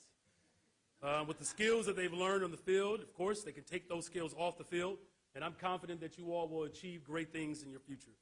This team should be proud, not only for your championship title, but the hard work it took to get there. You've learned the importance of teamwork, how to lean on one another and hold each other accountable.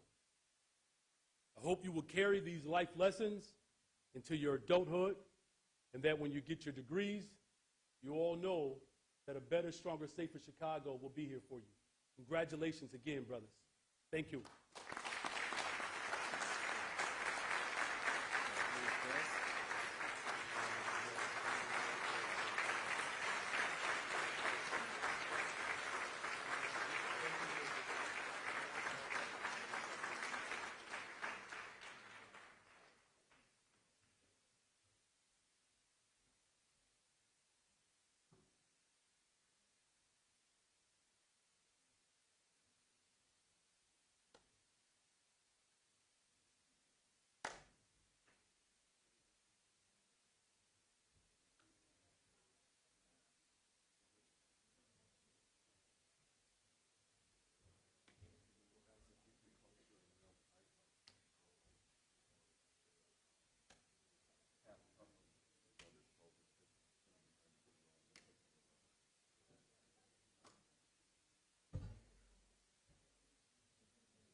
One more time for the Kenwood Broncos, y'all.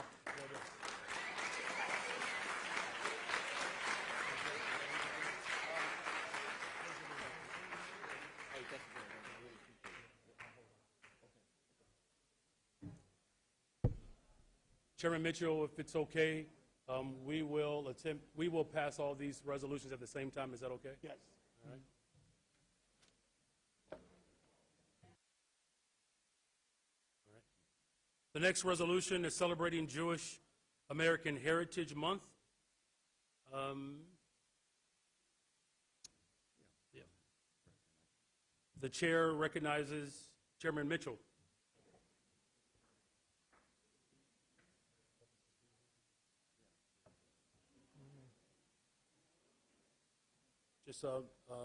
Just to move to suspend the rules yet again.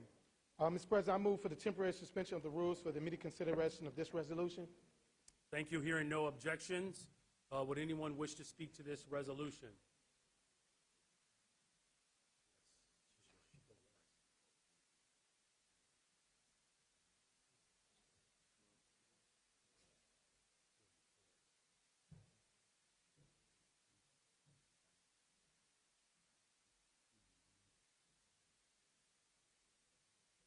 Chair recognizes Alderman Lawson. Thank you, Mr. President. I would defer to Alderwoman Silverstein to kick us off or close, whatever her pleasure. Prefer to close or open? All right, leadoff hitter. All right, like that. So, Chair recognizes Chair Silverstein. Thank you, Mr. President, and congratulations to you and welcome, City Council. I stand in support of this resolution, and I am very proud to be here today to introduce this resolution celebrating Jewish American Heritage Month. It is my privilege to pay tribute to the invaluable contributions Jewish Americans have made to our great nation. From the arts to sciences, business to philanthropy, Jewish Americans have played an integral role in shaping the fabric of our society, nation, and city. As we celebrate Jewish American Heritage Month, it is also necessary to draw attention to the looming threat of anti-Semitism and efforts to combat it on a local and national level. The 50th Ward felt a string of anti-Semitism just a few years ago when swastikas were drawn on local synagogues and schools, and windows were broken at Jewish-owned businesses and places of worship. The 50th Ward community is always on high alert. Walk into one of our local synagogues and you will see armed guards and security doors. Precautions needed to keep the community safe from external threats. It is a sad fact that while Jewish Americans constitute only 2.4% of the U.S. population, we are victims of 55% of religiously based hate crimes and bias-based incidents. Anti-Semitic hate crimes have risen sharply in recent years and are currently at their highest recorded level in the Midwest. Just a few days ago, nearby Highland Park found a swastika and other anti-Semitic messages on trash cans. The threat is present, it is pressing, and it needs to be addressed now. It is ignorance that most often leads to hate, which is why Jewish American Heritage Month is so important. Celebrating Jewish heritage and pride is the best way to fight against hate on a national level. Jewish history in America is almost as old as the country itself, and Jewish citizens have made an indelible impact on the cultural, social, and economic fabric of our city and nation. Jews split the atom and helped America win World War II. They worked on the vaccine that helped America recover from the COVID-19 pandemic. They are doctors and lawyers, teachers and nurses, fathers and mothers, and brothers and sisters. Jewish history and culture cannot be separated from the American experience. They are inextricably linked to our nation's rich tapestry. This morning we had a press conference where we were joined by 20 or 30 people. We have a few left. Thank you so much for being here with me today. We are represented by many Jewish communal leaders, including representatives of Chicago's numerous synagogues. We are also fortunate to have members of the Jewish United Fund of Metropolitan Chicago here, from the Anti-Defamation League, the American Jewish Committee, and the Simon Wiesenthal Center. We also have members from the Chicago Commission on Human Relations and the Illinois Department of Human Rights. My friend Jerry Reinsdorf was here earlier this morning, a civic leader and a Jewish American owner of the Chicago Bulls and Chicago White Sox for the last 35 years. Howard Zweibel is here today with us as well. And we also had this morning representatives from the Foundation to Combat Anti-Semitism, which has started an important campaign to stand up to Jewish hate. The foundation was founded by Robert Kraft, CEO and chairman of the Kraft Group. It seeks to combat the indifference and ignorance surrounding anti-Semitism through the use of the blue square, a unifying symbol of solidarity and support for the Jewish community. We have passed out a little pin to all of you, and I appreciate those of my colleagues that are wearing them today. I stand before you as the only Jewish member of the City Council, and one of only a handful of elected Orthodox Jewish women in the entire country. I am proud to be a voice for my community, and I will continue to speak out against anti-Semitism and all types of hate. I call upon my fellow City Council members, community leaders, and every Chicagoan to join us in this critical fight against anti-Semitism. Let us be proactive advocates for change, inspiring others to stand up against hate and intolerance. Together, we can shape a future where no one questions whether you can be both Jewish and American, where every person, regardless of their religious or ethnic background, can thrive and flourish. Thank you. Alderwoman. The chair recognizes Alderman Lawson. Thank you, Mr. President, and thank you, Alderwoman Silverstein, for bringing this resolution. I proudly rise in support. I am honored to represent the strong and vibrant Jewish community in Lakeview East. There are 4 houses of worship, actually, between the 44th and 46th wards, the newest being Chabad of Lakeview East, and they have some of the most fun events, you know that. Lakeview East is also home to a number of iconic Jewish-owned businesses, like The Bagel, and more recently, Milt's Barbecue for the Perplexed. You should check out both. But now more than ever, I know that our community needs to stand together in the face of anti-Semitism and the politics of hate and division that we see all too often in our nation. I know we have a diverse and welcoming community that will always stand up when one of us is attacked, and I know that there are allies. You're not the only one. You're not the only one. You're not alone, but there are a lot of allies here that will always have the back of the Jewish American community. So thank you, Mr. President. Thank you, Alderman. The chair recognizes Alderman Knudsen. Did I say that right? Yeah, you said it right. Better. Bravo. It's Most people RK. don't. Thank you.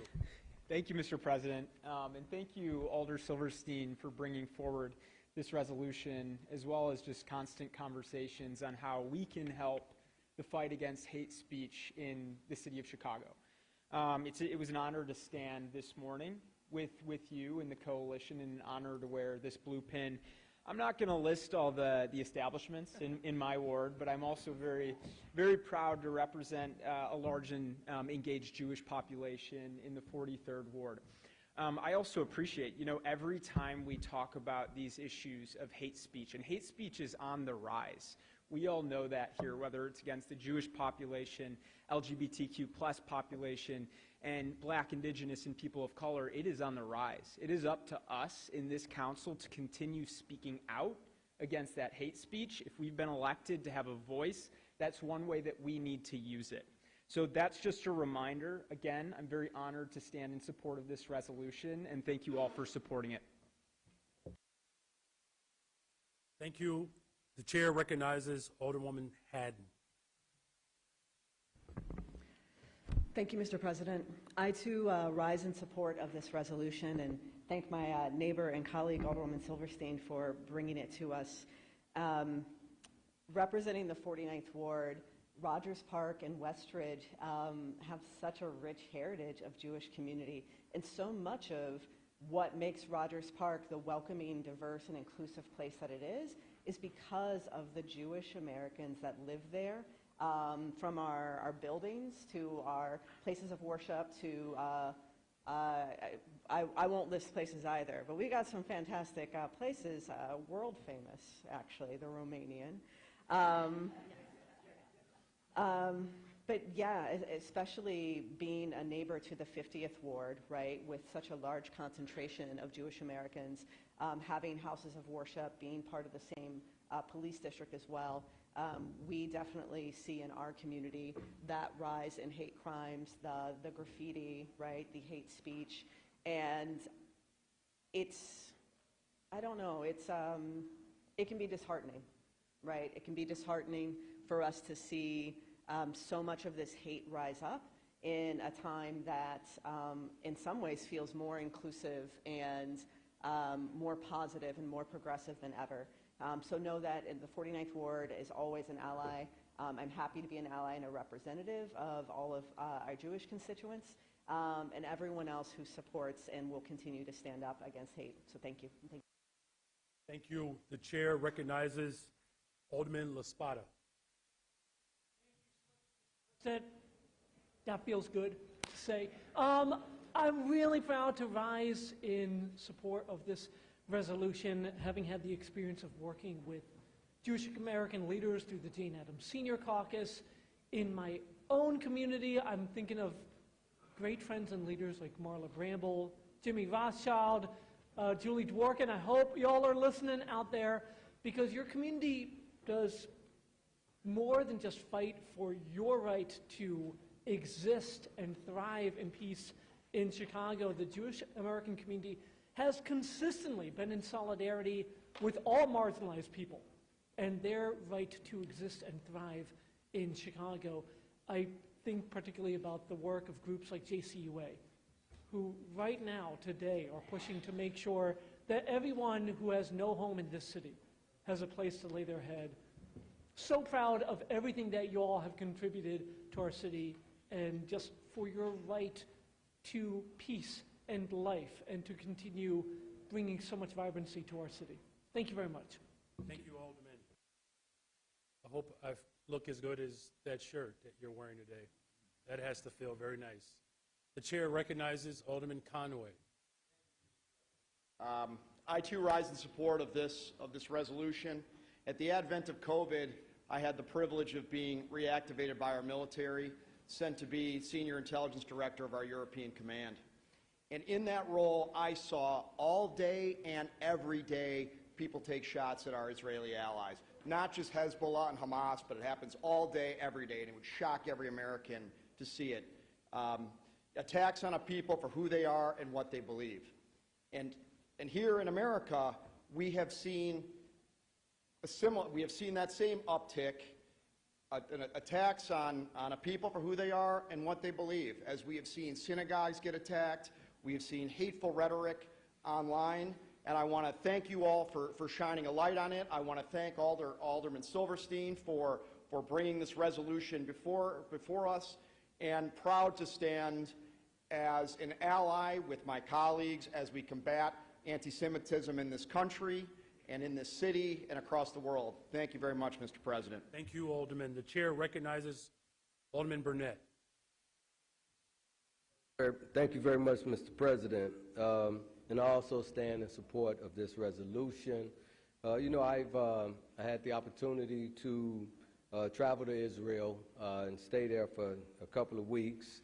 And at the time when I was in Israel, I got the opportunity to visit Dimona to see some of the black Israelites there, but also had the opportunity to meet with JUF and see a lot of the Ethiopian Jews that was there and how they were incorporated into the community. And then at the same time, I had the opportunity to meet with a lot of the Russian Jews who had just came over into Israel and saw how Israel embraced them and taught them the culture and taught them how to speak Hebrew and all of those different things.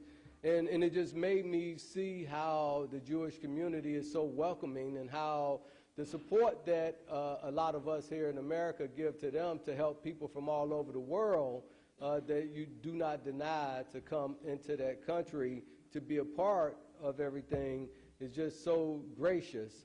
And then I look at, and I have a lot of Jewish friends, but I look at how your religion in itself you teach to have mikvahs, to help people, to, give.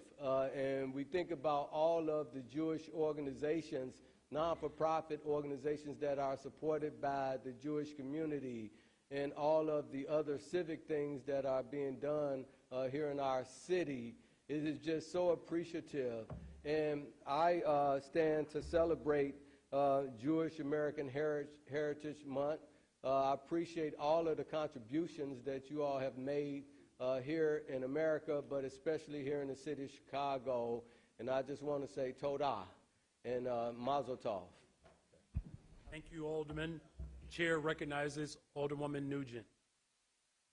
Thank you, Mr. President. I, too, rise in support of this resolution honoring May as Jewish American Heritage Month, and I'd also like to thank my colleague and neighbor, Alderman Silverstein, for introducing this resolution, bringing attention to these issues, and, of course, for the conference you called earlier this morning. The 39th Ward is the proud home to a large and diverse Jewish community, and supporting awareness is critical in standing up to hate. So, again, I am in full support of this resolution. Thank you again, Alderman Silverstein. Thank you, Mr. President. Thank you, Alderwoman. The chair recognizes Alderman Lopez. Good afternoon, Mr. President, and thank you, members of the City Council. I rise in strong support of both this resolution introduced by my colleague, but also of the Jewish community in the city of Chicago, Cook County, and beyond.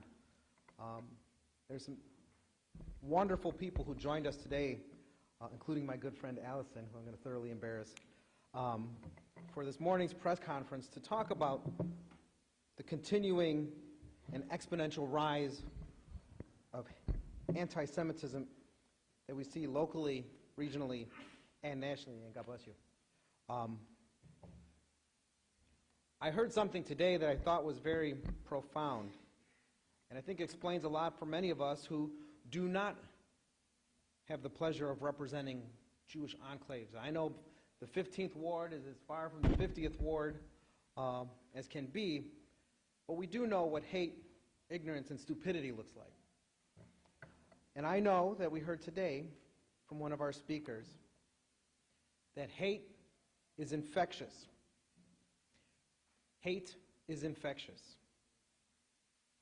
I think that was a very profound statement that we heard this morning as we were discussing this resolution to the press and to the public and talking about all the great things that we need to do and that people do, in fact, do to push back against anti-Semitism, to push back against the ignorant narratives that we find so oftentimes on social media and on the internet and in our neighborhoods.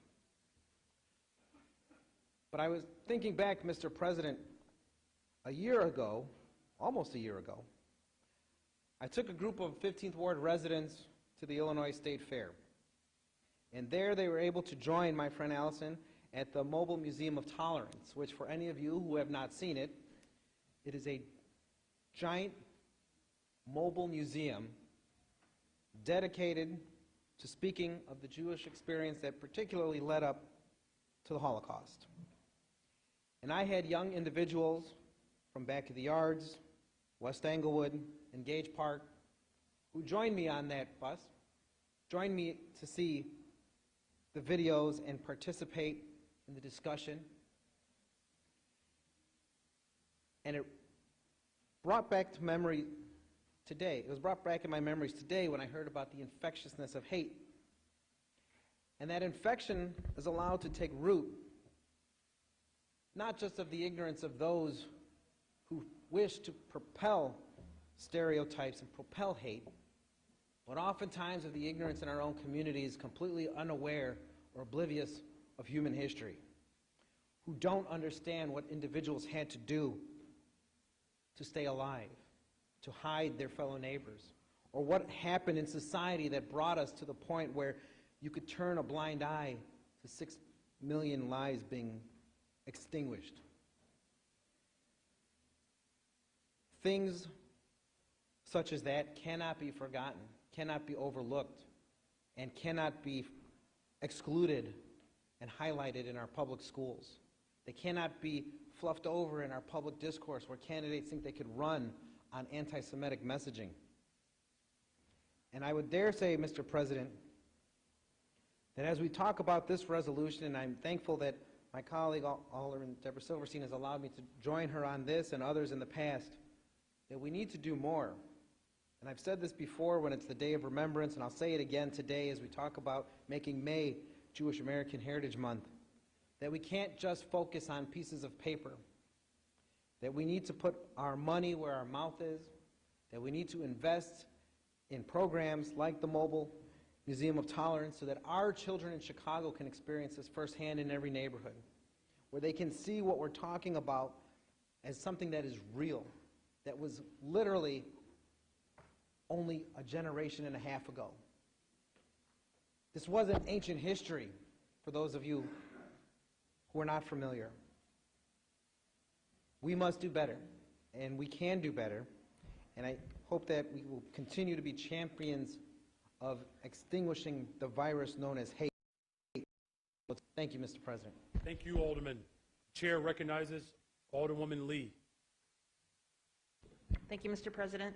I too rise in support of this resolution, and I cannot like Alderman Lawson and Alderman Knudsen and others speak of the Jewish community that I represent. It is a small community in my 11th ward, although I will say we would welcome a bagel shop or a Jewish deli. We have economic development going on Halsted, just putting it out there. I think it's fitting, actually, that with this resolution and May being designated as Jewish American Heritage Month, that we share this with the Asian American community. And I think in particular, with these recognitions for Heritage Months, it is our opportunity to share our stories, not just within our communities, but outside, and to find common ground. So I'd like to just lighten it up a little bit, highlight the things that I think that our communities have in common, and I think our love of food is one. So, you know, I'm a big fan of Jewish wontons, kreplach. We also have our love of mahjong. How about that? I'd love to, Alderwoman Silverstein, at some point, let's get a mahjong tournament going on between our wards. I think that there is so much more power in us finding common ground to fight hate, because the other thing, unfortunately, that our communities have in common is the increase in hate against our community members. We've seen that since COVID, and we continue to battle that. And these are only the incidents of hate that are reported. We know many more of them go unreported. So with that, I appreciate all of the work that every single member sitting in the box does on a daily basis to fight anti-Semitism and hate, because hate against one is hate against all, and it has no place in our society. It definitely has no place in our city. So I thank you for all that you do, and I look forward to continuing to partner with you. Thank you. Thank you, Alderwoman Lee. The chair recognizes Alderman Vasquez. Thank you, Mr. President. Yeah, I also rise proudly in association with this resolution and want to commend our colleague, Alderwoman Silverstein, obviously not just for today, but for tirelessly for years now, making sure that this council is centered and focused to make sure we're supportive of our Jewish community. I know folks, part of our new 40th has helped increase our population of Jewish folks in 40, but separate from just, you know, where there are enclaves or not, as a representative of the city and understanding how much of our history it owes to our Jewish siblings, we want to make sure that we're grounded. You know, my family, I don't talk about it too often, our kids like the menorah as well as celebrate Christmas. In the moment that we find ourselves, when we think about a people who are persecuted and oppressed, seeking refuge, to be able to get that support, and then recognizing that people that have gone through that experience through generations also give of themselves to support others who are going through similar experiences. I think it's something we need to all be grounded in, because it's not only about a love for Jewish people, but it's also their love for all of us, and that kind of standing up for those who are not of the same identity, to make sure we all have that kind of city, that kind of world that I think we need to be grounded in. I also appreciate comments by our colleagues referring to what we know is a disease, and that is this sentiment of hate, that it's grounded in an emptiness and an ignorance, that if we're looking to heal our folks and to cleanse our city of that, the antidote or the vaccination to that disease is having the awareness, having the kind of openness that brings people in to educate them. And then when we do see, and we've seen it in the city as well as in the ward, any of like the graffiti that comes up, there is a hate there, but there's a loneliness and an emptiness there that I think we should also acknowledge to be able to address. We know that we don't stand for any of it. We know that there are many who are really don't have the courage to actually engage in conversations and find it easier to do whatever they think is a joke or try to articulate any level of hate. Our city doesn't stand for it no matter who that's targeted towards, because we are always going to be one city that works against the segregation that's been here in its history to make sure that we are in solidarity and we find our success together. And so I want to thank everyone who's of the community that has helped our city out, and our colleague, Alderwoman Silverstein, for making sure that it's always something we're grounded in. Thank you very much, and thank you, Mr. President. Thank you, Alderman. The chair recognizes Alderwoman Dow. Thank you, Mr. President. I too rise to be associated with this resolution. I represent the South Loop community, and I work closely with the South Loop Shabbat Jewish Center. And through my work with them, I have seen the rise in anti-Semitism, from the destruction of the menorah to snide comments as people are gathering in certain places, to graffiti that I've had to have cleaned almost immediately. The rise of anti-Semitism and the rise of racism in this country is indeed frightening. And Alderman Silverstein, I just wanted to acknowledge you and thank you for putting forward this resolution so that we can continue to fight together to end this evil injustice that is infecting this country everywhere. We have to speak out, not only in this chamber, but in places like Twitter and Instagram. When we see it, we have to call it out. And I think also that we need to support organizations, Jewish organizations, Black and Latino organizations that are fighting so that we always remember what happened in this country and in Europe, and that we work together to create the kind of country that we all want to live in. Thank you, Mr. President. Thank you, Alderwoman. And finally, the chair recognizes Alderwoman Mana Hoppenworth. Thank you, Mr. President. I too stand in support of this resolution. I thank my neighbor and colleague, Deborah Silverstein, for bringing this forth, and I echo my colleagues, Alderwoman Lee and Andre Vasquez, in their remarks.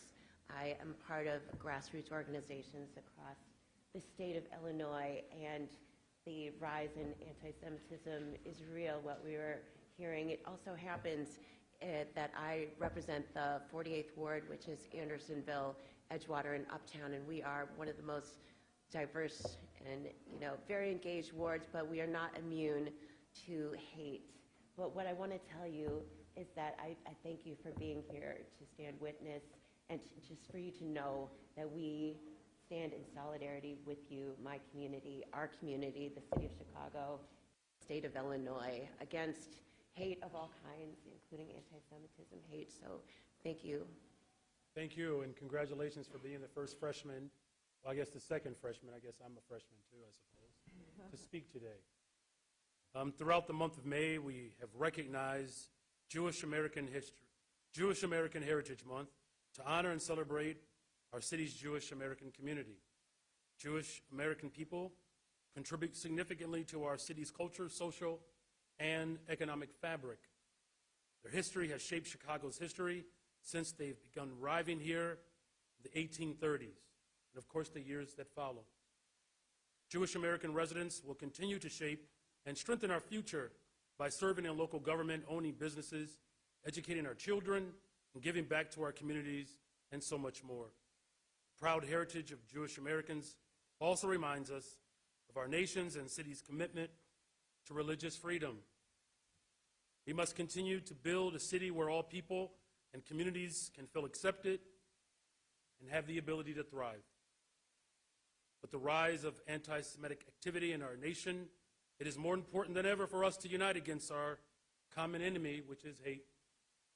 Together, let us raise awareness about the Jewish American population's contributions to our city and make it known that Chicago is a home, a refuge, and a beacon of hope to everyone. Thank you to the many Jewish organizations and foundations across the city, including the Foundation to Combat Anti-Semitism, who serve and uplift all of our communities. We stand in solidarity with you. Thank you, Alderwoman Silverstein, and thank you all again for your recognition today. Thank you.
I'd like to give special recognition to those who were here earlier.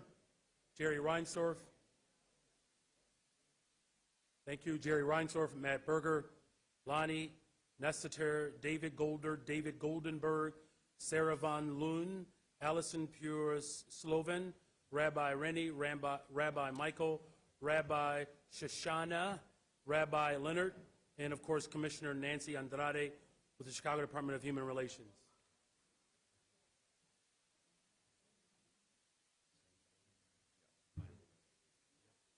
So our final resolution, celebrating Asian American and Pacific Islander Heritage Month.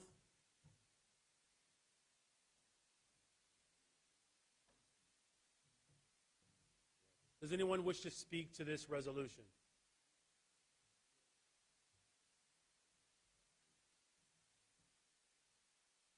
We'll start with, would you like to lead off or would you like to close out? Would you like to lead off? You would like to close? Thank you. Lenny, would you like to lead off? Okay. All right, we'll start with, yeah, I'm sorry to make it so informal. Thank you, Alderwoman Mana Hoppenworth. Thank you, Mr. President.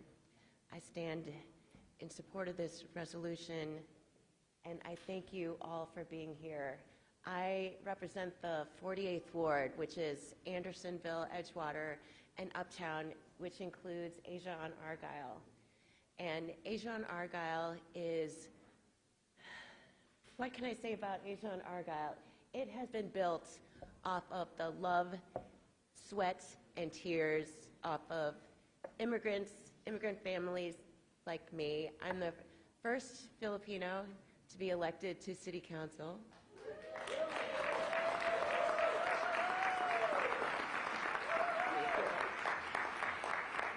And I know my mom is looking down on me. She's very proud, as well as all of our ancestors. And I want to acknowledge all of the immigrants that have come here to Chicago, to the 48th Ward, and to this country to make it great. And I thank you for being here to be a witness. The 48th Ward and Asia on Argyle includes many organizations like the Chinese Mutual Aid Association and the Southeast Asian Center. And we have been doing the work to build community, to make sure that immigrant families can come here, especially Asian Americans, especially the Vietnamese community, to thrive. Our small businesses and our families are intersectionally working so hard to build off of the work that you have done over the years to protect our human rights and our democracy, especially those such as the soldiers standing here who fought for human rights for our country. So please give them a round of applause and acknowledgement that they deserve.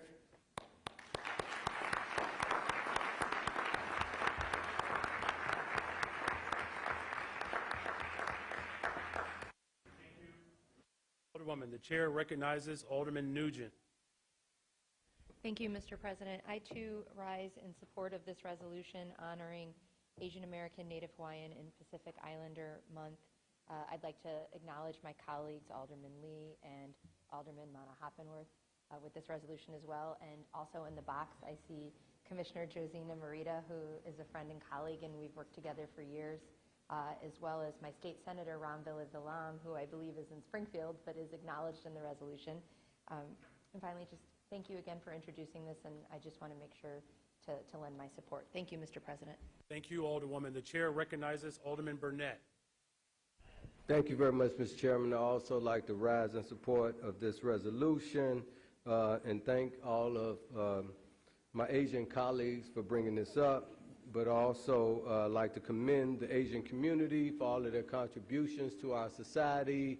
I have Asians in my family. I have cousins that's half Japanese and half African American, and I also have a nephew that's half Filipino and half African American. So we have Asians in our family, very hardworking people, contribute a lot to our society, and I just want to say thank you all for all of your contributions to our city, to our country. Thank you very much, and God bless you. Thank you, Alderman. The chair recognizes Alderman Mike Rodriguez. It's an absolute honor to rise in support of this. Understanding the value that the Asian community has added to our great city. You know, it was about 13 years ago or a dozen years ago where a couple of young community organizers sat at a table and thought that it was unjust that there was not Asian American influence district in the state house. It was unjust that the Little Village community was split into 5 different state rep districts. And we came together, and we went to Springfield together, and we advocated, and we won. We win together. We win in coalition. We win when we fight for each other. And those 3 young organizers were the current Commissioner, Josina Morita, State Representative Teresa Ma, and yours truly. And that instance sparked significant relationships that even today lead to positive outcomes for both of our communities. And that's how we win as a city. We're going to have a debate here pretty soon here, and I'll save more comments for that piece. But this is a momentous month of celebration for not just the Jewish community. I wish I could have been here to recognize them, but also our Asian American brothers and sisters. Let our partnership serve as an example as how we serve together and create a better city together. Thank you, Mr. President. Thank you, Alderman. The chair recognizes Alderwoman Haddon. Thank you, Mr. President. I, too, rise to be associated with this resolution. I want to thank our distinguished guests. It's wonderful to see you. Thank you for your patience, as we are long-winded.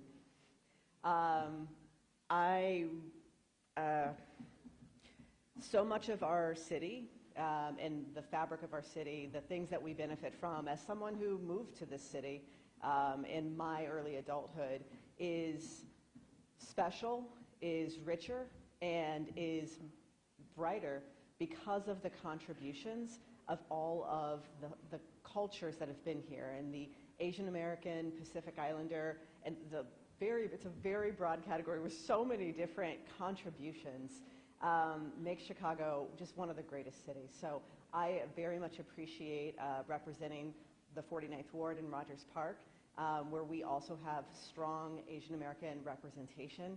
I thank you for your contributions, for your efforts, and also just want to lift up some of the statements of my colleagues earlier. As we know, Asian Americans have seen a rise in hate crimes throughout the last couple of years. And so I offer the same solidarity and allyship with the broad community, knowing that Chicago, the 49th Ward, myself and our constituents are here to be allies, to be supporters, and to make sure that we have diverse and accepting cultures everywhere. Thank you. Thank you, Alderwoman. Before Alderwoman Lee closes us out, I just want to make sure, is there anyone else wish to speak to this resolution? Thank you. Finally, Alderwoman Lee, Chair recognizes. Thank you, Mr. President. I, of course, rise in excited support of this resolution. Thank you for bringing it forward and for acknowledging Asian American, Native Hawaiian, and Pacific Islander Month. That's a new one in the last year, because we want to be inclusive. And to all of you that are here in the box, thank you again for your patience and for being with us today. It is an honor to be here with you. As the first Asian American woman, but not the first Asian American, and I'd like to just take a moment, if I may, to acknowledge the people that came before us. Amaya Pawar, former alderman of the 47th Ward, and Laura Leo, who was a late judge, who was the first Chinese American elected to the bench in Illinois. I stand here before you on the shoulders of many, and for the road that was paved by people like Josina Morita, Commissioner Morita, and Mike Rodriguez. Thanks for all the work and the partnership. As I mentioned earlier, these affinity months are great times for us to really call out that which we have in common, and to share our heritage within the community and on the outside. And I, for one, am making a special note to make sure that I'm sharing this with my children as well, because if we don't preserve our stories with our children, they're never going to get passed along. I also want to acknowledge the people that are here, actually, Alderwoman Mana Hoppenworth. We're all tripping over names today, so I apologize for that. Chinese Mutual Aid Association, Dennis Mondero, thank you for being here. Rajan, as well, for you being here. We also have the legend, San O, from the Southeast Asia Center. There have been generations of work that were done before we ever got here, and San said to me earlier when we were in the holding room that she appreciated so much me taking on this role, and I let her know in no uncertain terms I would not be here but for people like you and others in the community. And as my colleague Alderman Moore says, this seat's not mine. It belongs to our community. It belongs to the residents of the city of Chicago. It belongs to the residents of the 11th Ward, which I'm so proud to represent as the first Asian majority ward in the entire city of Chicago. We can clap for that.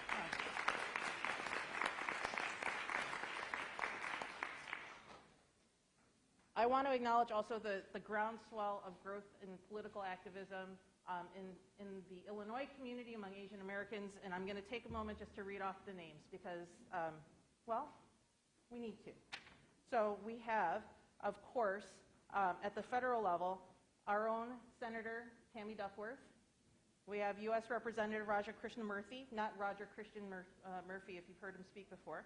Of course, Cook County Commissioner Josina Morita, Illinois State Senator Ron Villivalam, my own State Representative Teresa Ma, and newly minted State Representatives Han Nguyen and Kevin Olikoff. The state representatives went from 3 to 8, and we have a total of 9 in the state legislature now. And that is an incredible thing to have come from nothing just 12 years ago.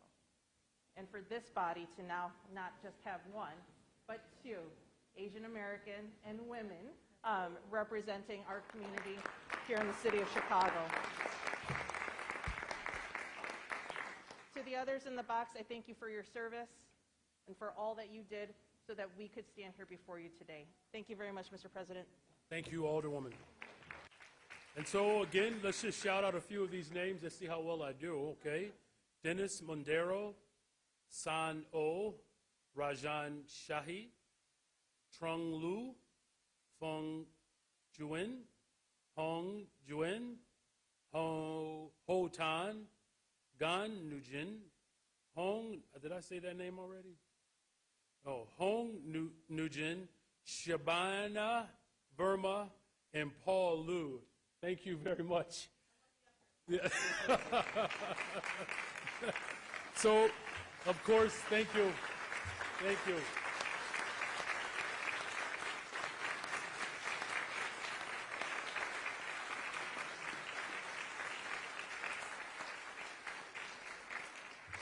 Let me just say, as they gather to come forward for a photo, please, you can make your way this way.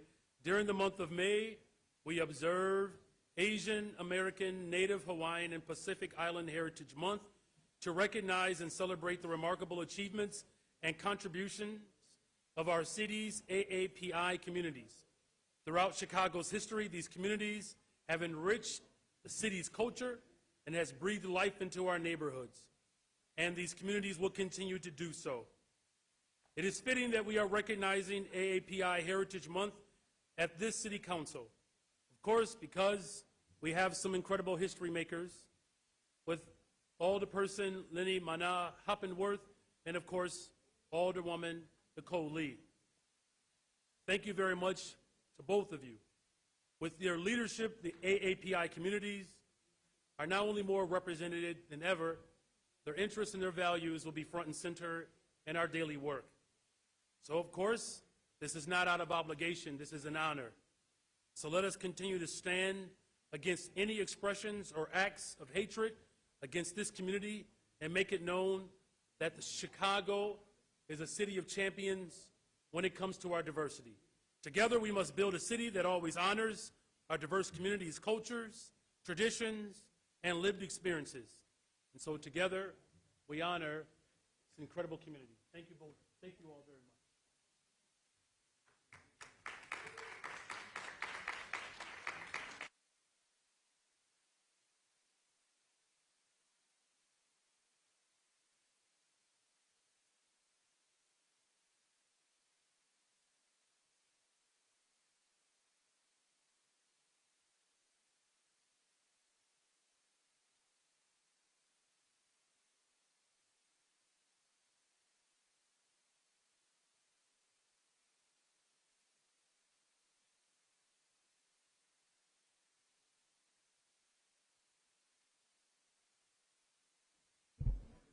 To my former colleague, Josina Marita. What's up, sis? How are you doing? Condolences on the Okay, demotion. this is inappropriate. All right.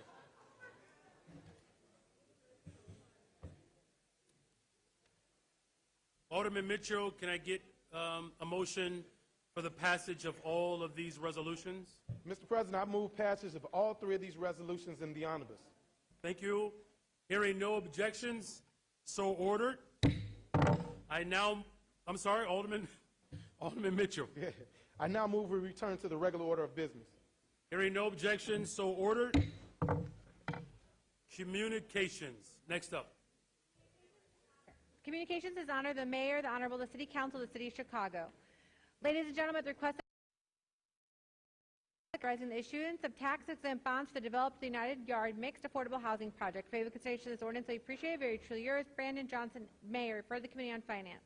Ladies and gentlemen, the request of the Housing Commissioner, I transmit herewith an ordinance authorizing execution of an amendment to 02022-3582 to provide interest rate on the senior loan for the Amani Village project. Favor consideration of this ordinance will be appreciated. Very truly yours, Brandon Johnson, Mayor, refer to the Committee on Finance.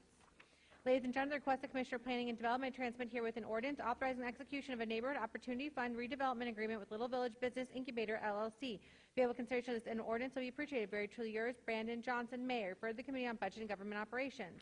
Ladies and gentlemen, at the request of the Budget Director, I transmit here with an amendment to 2023 Budget Ordinance to appropriate funds for City Council committees. For consideration of this ordinance be appreciated. Very truly yours, Brandon Johnson, Mayor, for the Committee on Budget and Government Affairs. Ladies and gentlemen, at the request of the Budget Director, I transmit here with a Fund 925 amendment. Your favor consideration of this ordinance will be appreciated. Very truly yours, Brandon Johnson, Mayor, for the Committee on Budget and Government Operations. Ladies and gentlemen, at the request of the Commissioner of Planning and Development, I transmit herewith an ordinance authorizing the execution of a service provider agreement with Portage Park Chamber of Commerce, SSA number 28-2014. Your favorable consideration of this ordinance will be appreciated. Very truly yours, Brandon Johnson, Mayor, for the Committee on Economic, Capital, and Technology Development. Ladies and gentlemen, at the request of the Commissioner of Planning and Development, I transmit herewith an ordinance authorizing the negotiated sale of city-owned property located 601 to 621 East 47th Street. Favorable consideration of this ordinance will be appreciated. Very truly yours, Brandon Johnson, Mayor, for the Committee on Housing and Real Estate. Ladies and gentlemen, at the request of the Commissioner of Planning and Development, I transmit herewith an ordinance authorizing the negotiated sale of city-owned property located 3010 to 3012 East 79th Place. Your favorable consideration of the ordinance will be appreciated. Very truly yours, Brandon Johnson, Mayor, for the Committee on Housing and Real Estate. Ladies and gentlemen, at the request of the Commissioner of Planning and Development, I transmit herewith an ordinance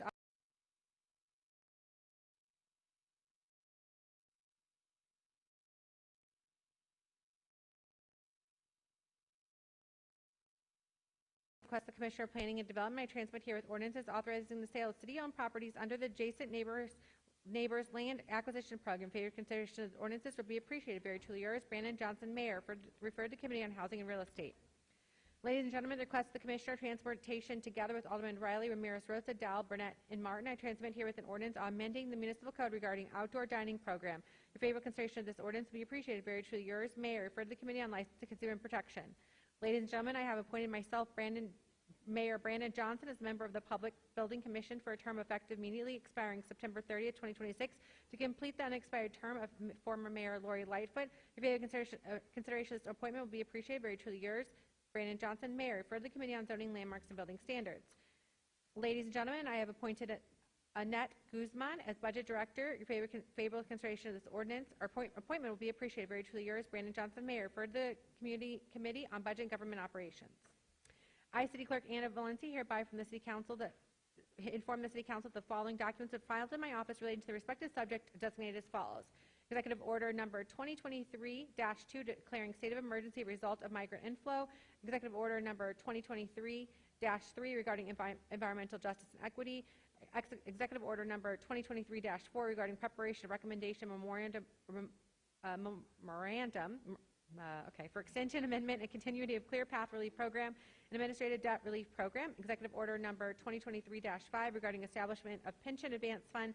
Executive Order Number 2023-6 regarding establishment of We Will Implementation Steering Committee. Executive Order Number 2023-7 regarding establishment of Mayor's Office of New Americans. Executive Order Number 2023-8 regarding U visa certifications and T visa certifications. Executive Order Number 2023-9 regarding establishment of Youth Commission. Executive Order Number 2023-10 regarding establishment of standard operation procedures for compliance Section 24-100 Municipal Code. Executive Order Number 2023-11 regarding establishment of zoning requirements in We Will Chicago Plan. Executive Order Number 2023-12 regarding strategic plan for equity and delegate grant making. Executive Order Number 2023-13 regarding LaSalle Street Initiative. Executive Order Number 2023-14 regarding procurement and payment for city contracted vendors and approved development projects. Executive Order Number 2023-15 regarding youth employment enrichment programs. Executive Order Number 2023-16 regarding establishment of Deputy Mayor for Immigrant, Migrant, Refugee Rights. Executive Order Number 2023-17 regarding establishment of Deputy Mayor for Community Safety. Executive Order Number 2023-18 regarding establishment of Deputy Mayor for Labor Relations. Amendment Number 4 to Pilsen Tax Increment Financing Redevelopment Project and Plan. Determination Certificate of Chief Financial Officer concerning year 2023 bond ordinance. Second lien wastewater transmission revenue bonds, Project Series 2023A, and second lien wastewater transmission revenue bonds, refunding Series 2023B. Determination Certificate of Chief Financial Officer concerning second lien water revenue bonds, Series 2023A, refunding Series 2023B. Closing Certificate for City of Chicago General Obligation Line of Credit Program. Tabulated Statement of Returns and Proclamation of Resolutions April 4, 2023, Municipal Runoff and Supplementary Aldermanic Elections. Office of Inspector General's recommendation regarding storage and labeling of body-worn camera footage. I, City Clerk Valencia, also informed the City Council that all those matters which were considered by the City Council at the regular meeting held on April 19, 2023, which are required by statute to be published in book or pamphlet form or in one or more newspapers, were published in pamphlet form on May 15, 2023, by being printed in full text and printed pamphlet copies of the Journal of Proceedings of the City Council, City of Chicago. I, City Clerk Valencia, also informed the City Council that the ordinance authorizing the construction of infrastructure facilities in Durkin Park and adjacent property to facilitate a water supply agreement with the City of Joliet, which was passed by the City Council on April 19, 2023, which was requested to be published in special pamphlet form, was published in special pamphlet form on April 25, 2023. I, City Clerk Valencia, also transmit here with the following miscellaneous communications and reports requiring City Council action. The zoning reclassification of particular areas, which were referred to the Committee on Zoning, Landmarks, and Building Standards. Claims against the City of Chicago, which referred to the Committee on Finance. Amendment of Title 17 of Municipal Code of reclassification of areas shown on map number 19E at 1802 West Higgins Road, which referred to Committee on Zoning, Landmarks, and Building Standards. Recommendation by Commission on Chicago Landmarks for designation of Epworth Church at 5253 North Kenmore Avenue as a Chicago landmark, which referred to the Committee on Zoning, Landmarks, and Building Standards. Correction of October 26, 2022 City Council Journal Proceedings, which referred to the Committee on Committees and Rules. Your Honor, that concludes reports and communications from the Mayor and other city officers. Thank you very much. That was quite the new experience for me. We would have been done. Now, committee reports. We'll start with budget. Chairman Irvin. Good afternoon. Reporting for your, Mr. President and members of the council.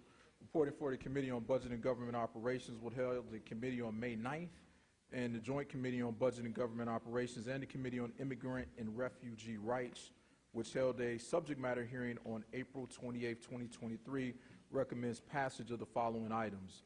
Item number 1 is an ordinance concerning the execution of a redevelopment agreement with Clifford Rome, including a Neighborhood Opportunity Fund grant and local hiring funds for improvements at Rome's Joy Catering, located at 4455 South King Drive in the Tough 3rd Ward. Mr. President, I move passage of this item by a roll call vote. All right, thank you, Chairman Irvin. Members, please use the e-vote application to record your vote at this time. The voting is now open. Hit refresh. The voting is now open. Hit refresh. Please raise your hand if you need assistance.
I will now call on those that have not cast their vote. Alderman Moore, not in chambers.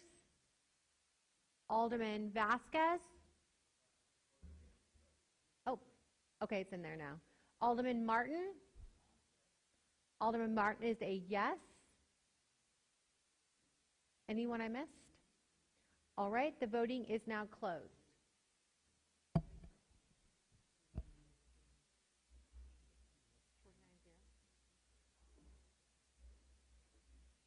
Thank you. There are 49 yeas and 0 nays and 1 not voting. So this matter has passed. Alderman Mitchell, motion to reconsider. Mr. President, motion to reconsider the vote. All those in favor to reconsider this motion or this vote signify by saying aye. All those opposed signify by saying no. All right, the motion fails. All right, Chairman Irvin. Thank you, Mr. President. Item number 2 is an ordinance concerning the execution of a redevelopment agreement with Cup of Joe Coffee, LLC, including a Neighborhood Opportunity Fund grant and local hiring funds for improvement at Cup of Joe Coffee, veteran roasters located at 756 East 111th Street in the 9th Ward. I move passage of this item by the same roll call vote previously applied to item number 1 on the Budget Committee report and the associated unsuccessful motion to reconsider. Hearing no objections, so ordered. Item number 3 is a substitute ordinance concerning an amendment to the annual appropriation ordinance, year 2023 fund within Fund 925 for the Department of Public Health and the Department of Water Management. I move passage of this item by the same roll call vote previously applied to item number 1 on the Budget Committee report and the associated unsuccessful motion to reconsider. Chair recognizes Alderman David Moore. Just so everybody clear, because it's not spelled out here, and there's no ordinance attached here, can we be more specific on what this is about? This is the 925 ordinance.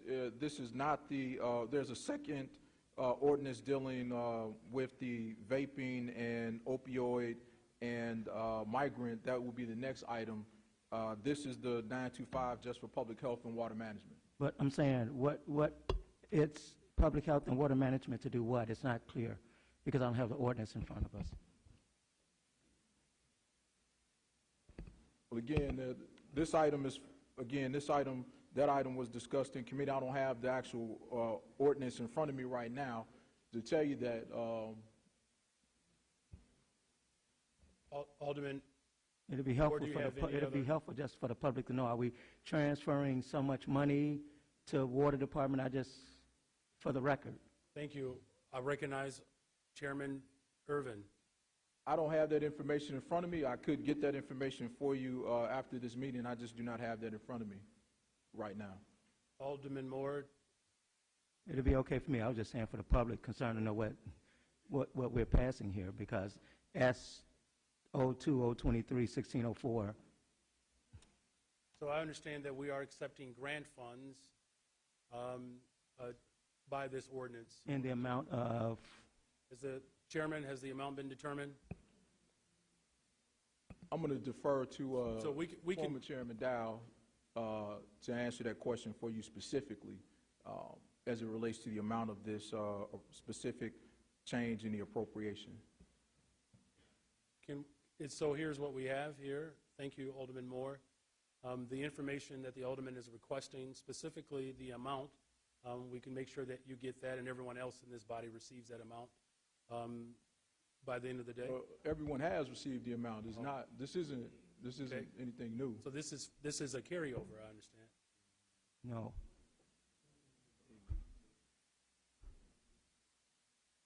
Okay. So I've just been informed that it is $3,087,000. Thank you. Listen, we're doing just fine, Alderman. Thank you. I appreciate that. Please, the chair recognizes Chairman Irvin. Are there any other questions? Okay, I believe that the motion was to essentially use the same vote. Yes. Yep. Okay. So if there are no objections to the motion, so ordered. Chairman Irvin. Item number 4 is a substitute ordinance concerning an amendment to the 2023 annual appropriation ordinance to appropriate opioid and vaping settlement funds and to appropriate funds to support recently arrived immigrants.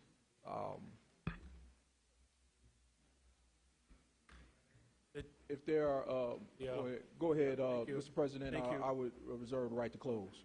Thank you, Chairman. The chair recognizes Alderman Lopez. Thank you, Chairman and members of the City Council. Alderman Napolitano and Beal join me in deferring and publishing this item.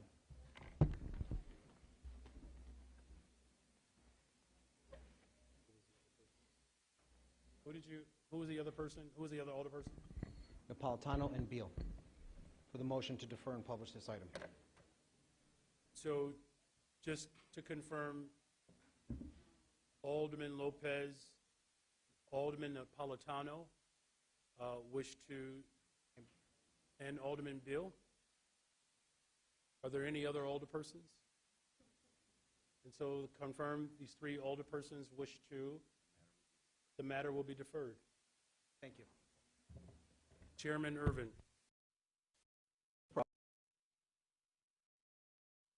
Operations and Committee on Immigrant and Refugee Rights met on April 28, 2023 for a subject matter hearing to discuss the current status. Since no votes were taken, this concludes my report. Thank you, Mr. President. Thank you, Chairman Irvin. The Committee on License and Consumer Protection, that is Alderwoman Silverstein. Thank you, Mr. President and members of the City Council.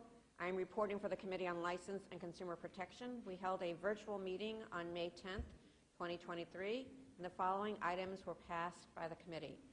6 ordinances regarding moratoriums in the 31st, 35th, 40th, 45th, and 50th wards. O 2023-1556, lifting subsection 4-60-023, parentheses 31.18 in the 31st ward. O 2023-1467, lifting subsection 4-60-022, parentheses 35.55 in the 35th ward. O 2023-1504, lifting subsection 4-60-022, parentheses 40.7b in the 40th ward. O 2023-1584, lifting subsection 4-60-023, parentheses 45.86 in the 45th ward. And O 2023-1488, to amend subsection 4-60-023 in the 50th ward, and O 2023-1558 to amend section 4-60-022 and 4-60-023 in the 50th ward. I move that the City Council concur in the recommendations of the License Committee and pass this item by the same roll call vote as item number 1 of the Committee on Budget report, and the same unsuccessful motion to reconsider.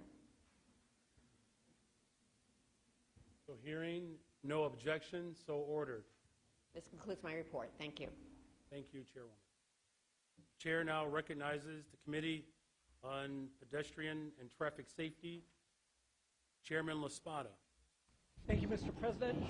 Reporting for your Committee on Pedestrian and Traffic Safety, for which a meeting was held on Thursday, May 11th, 2023. Before the committee, there were 112 items.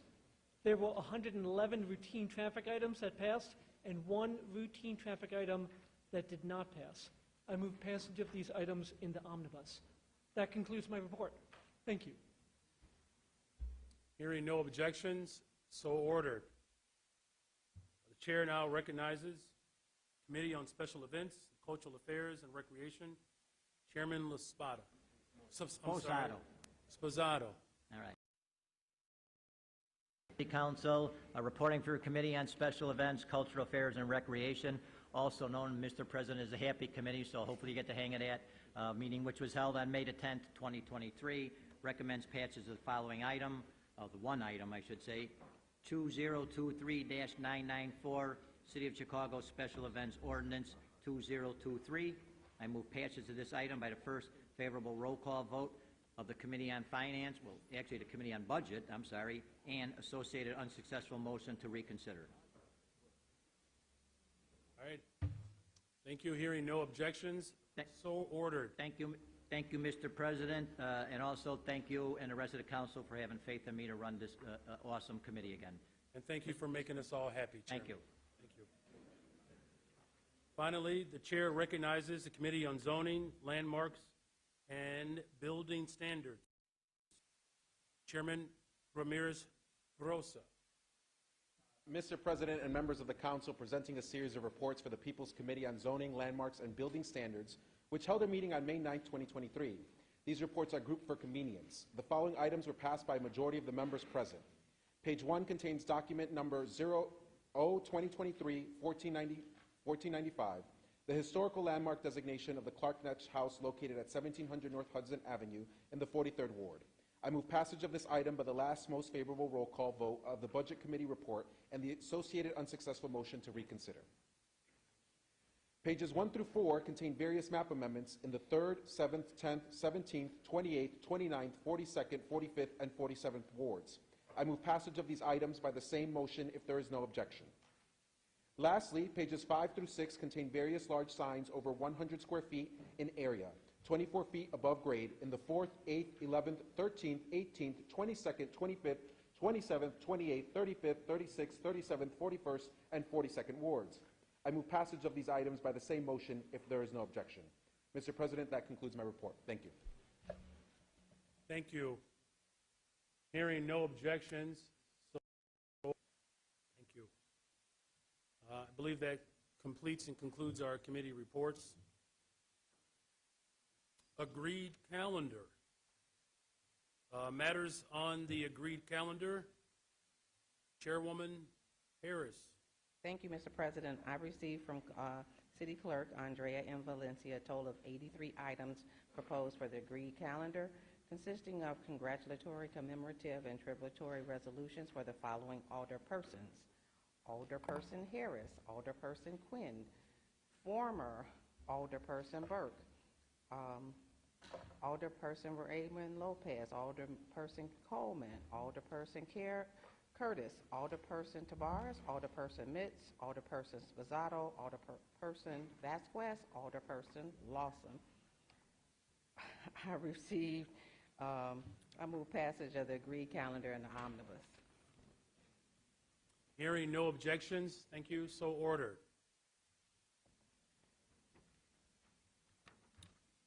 New business.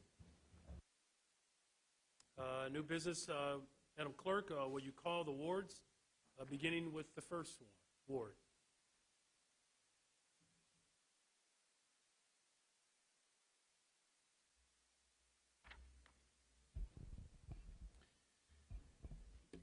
Zoning amendments referred to the Committee on Zoning, Landmarks, and Building Standards. Traffic regulations, traffic control signals, and traffic signs referred to the Committee on Pedestrian and Traffic Safety. Grants of privilege on and over the public way referred to the Committee on Transportation and Public Way. An exemption from physical barrier requirement for commercial driveway alley access for parking facilities, which are referred to the Committee on Transportation and Public Way. Alderman Dowell has proposed orders for the issuance of permits for signboards, which are referred to the Committee on Zoning, Landmarks, and Building Standards. Alderman Mitchell has a proposed ordinance for an honorary street designation as Honorary Rocky Moore Way, which is referred to the Committee on Transportation and Public Way. Alderman Harris has a proposed ordinance for a transfer of funds within the Committee on Committees and Rules for the year 2023, which is referred to the Committee on the Budget and Government Operations. Alderman Lee has a proposed ordinance for amendment of Municipal Code Sections 4-60-022 and 4-60-023 to allow additional alcoholic liquor and packaged good licenses on a portion of South Halsted Street, which is referred to the Committee on License and Consumer Protection. Alderman Lee also has proposed orders for the issuance of permits for signboards, which are referred to the Committee on Zoning, Landmarks, and Building Standards. Alderman Lee also has a proposed ordinance for the opening of West 38th Street between South May Street and South Morgan Street, which is referred to the Committee on Transportation and Public Way. Alderman Quinn has a proposed ordinance for amendment of municipal code, for amendment of previously passed ordinance to designate new areas of the 37th precinct of the 13th ward as restricted residential zones, prohibiting additional shared housing units and vacation rentals, which is referred to the Committee on License and Consumer Protection. Alderman Quinn also has a proposed ordinance for an honorary street designation as Terry Miller Way, which is referred to the Committee on Transportation and Public Way. Alderman Lopez has a proposed ordinance for amendment of Municipal Code Section 4-60-022 to allow additional alcoholic liquor licenses on portion of South Wallace Street, which is referred to the Committee on License and Consumer Protection. Alderman Lopez also has a proposed resolution for support of a Class 6B tax incentive for the property at 4550 South Packers Avenue, which is referred to the Committee on Economic, Capital, and Technology Development. Alderman Curtis has a proposed ordinance for dedication of public ways in the area bounded by South Holman Avenue, West 77th Street, and South St. Louis Avenue, which is referred to the Committee on Transportation and Public Way. Alderman O'Shea has a proposed ordinance for amendment of Municipal Code Section 4-60-023 to disallow additional packaged goods licenses on portion of West 111th Street, which is referred to the Committee on License and Consumer Protection. Alderman Rodriguez and others have a proposed ordinance for amendment of Municipal Code Titles 2, 3, 8, and 9 by modifying and adding various sections regarding taxicab and public chauffeur funds, licenses, support services, and other policies, which is referred to the Committee on Workforce Development. Alderman Burnett has proposed orders for the issuance of permits for signboards, which are referred to the Committee on Zoning, Landmarks, and Building Standards. Alderman Burnett also has a proposed ordinance for the opening of West Division Street from North Halsted Street to the North Branch of the Chicago River, which is referred to the Committee on Transportation and Public Way. Alderman Burnett also has a proposed ordinance for vacation of the public alleys in the area bounded by North Ogden Avenue, West Washington Boulevard, North Ada Street, and West Randolph Street, which is referred to the Committee on Transportation and Public Way. Alderman Irvin has a proposed ordinance for amendment of municipal code by adding new Chapter 2-41 entitled Community-Oriented Media Program, which is referred to the Committee on Contracting, Oversight, and Equity. Alderman Irvin also has a proposed ordinance for amendment of municipal code, Section 2-92-330, by adding the definition of socioeconomically disadvantaged area regarding percentages of city and project area resident work hours for city-awarded construction projects, which is referred to the Committee on Contracting, Oversight, and Equity. Alderman Irvin also has a proposed ordinance for amendment of municipal code, Section 5-20-030, regarding notice given to residential property occupants prior to termination of gas service during months of November to March, which is referred to the Committee on Environmental Protection and Energy. Alderman Irvin also has a proposed resolution the calling on the Contracting, Oversight, and Equity Committee to hold hearings with the Commissioner of Planning and Development, the Chairperson of the Plan Commission, Corporation Counsel, and the Chief Procurement Officer regarding including MBE, WBE, and private projects that require Plan Commission approval, which is referred to the Committee on Contracting, Oversight, and Equity. Alderman Irvin also has a proposed resolution for support of Class 6B tax incentive for the property at 1951 West Hastings Street, which is referred to the Committee on Economic, Capital, and Technology Development. Alderman Telefiero has a proposed ordinance for an honorary street designation as James W. Cole Way, which is referred to the Committee on Transportation and Public Way. Alderman Wagaspack has a proposed order for the issuance of permits for signboards at 1720 North Damon Avenue, which is referred to the Committee on Zoning, Landmarks, and Building Standards. Alderman Conway has a proposed order for the issuance of permits for signboards, which are referred to the Committee on Zoning, Landmarks, and Building Standards. Alderman Villegas has a proposed resolution for affirmation of Chicago's protection of LGBTQ+ community and call for the City of Chicago to ban municipally funded travel to Texas and Florida, which is referred to the Committee on Health and Human Relations. Alderman Villegas also has proposed ordinance for amendment of municipal code, Section 2-92-230 and Section 2-92-260 regarding bills for materials and services and final payments for contracts, which is referred to the Committee on Contracting, Oversight, and Equity. Alderman Mitz has a proposed ordinance for amendment of municipal code, Section 4-60-022, to allow additional alcoholic liquor licenses on a portion of West Division Street, which is referred to the Committee on License and Consumer Protection.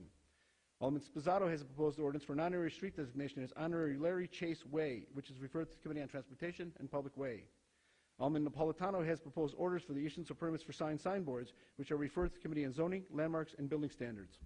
Alderman Riley has proposed ordinance for amendment of municipal code, Chapter 4-60, by modifying sections 4-60-010 and 4-60-021 to exclude hair salons serving complimentary alcoholic liquor to patrons from prohibitions for issuance of alcoholic liquor licenses, which is referred to the Committee on License and Consumer Protection.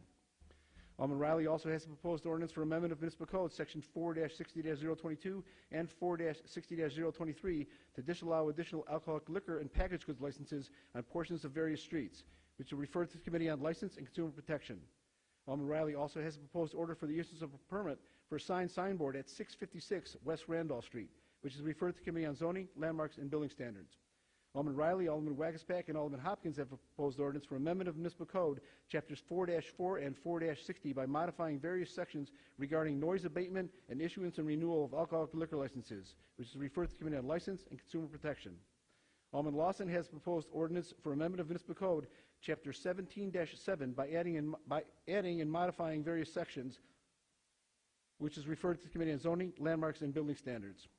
Alderman Lawson also has a proposed ordinance for amendment of municipal code, Section 17-19-0112, by modifying location distance between personal service facilities, which is referred to the Committee on Zoning, Landmarks, and Building Standards.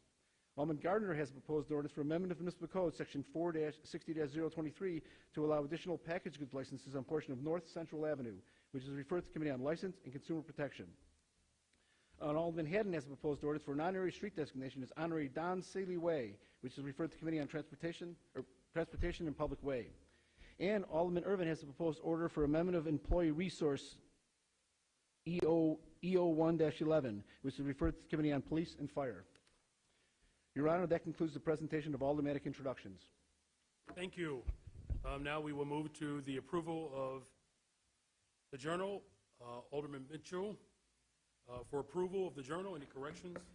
Mr. President, I am not aware of any corrections to the journal from the April 19, 2023 meeting and move that it be approved. All right, hearing no objection, so ordered. Unfinished business, again, Alderman Mitchell. Mr. President, I'm not aware of any unfinished business. All right, now, miscellaneous business. This is Chairwoman Harris.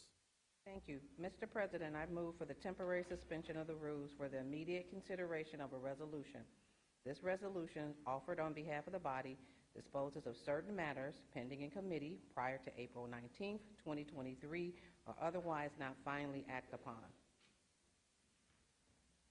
All right, hearing no objections, so ordered. Alderwoman Harris. Thank you. I move adoption of the resolution by the first most favorable vote on the Budget Committee and the associated unsuccessful vote to reconsider. Hearing no objections, the resolution is adopted. Again, Chairwoman Harris. I now move to return to the regular order of business. Thank you. Hearing no objections, so ordered. Alderman Mitchell, any other further miscellaneous business? Mr. President, I'm not aware of any further miscellaneous business, but however, Alderman Hopkins has an item he wishes to bring to the attention of the body, and I defer to him. All right, the chair recognizes Alderman Hopkins. Thank you, Mr. President. I rise to address a brief matter of miscellaneous business before we adjourn. This was a historic meeting, ladies and gentlemen, that we are about to adjourn. We celebrated our diversity at several points during the meeting, but it should be acknowledged that that diversity is also unique for its scope and its breadth. This is literally today, this new city council is the most diverse council in the history of the city of Chicago. By any measurement, by any yardstick you would choose to measure diversity, we are the most diverse, and we should congratulate ourselves for that.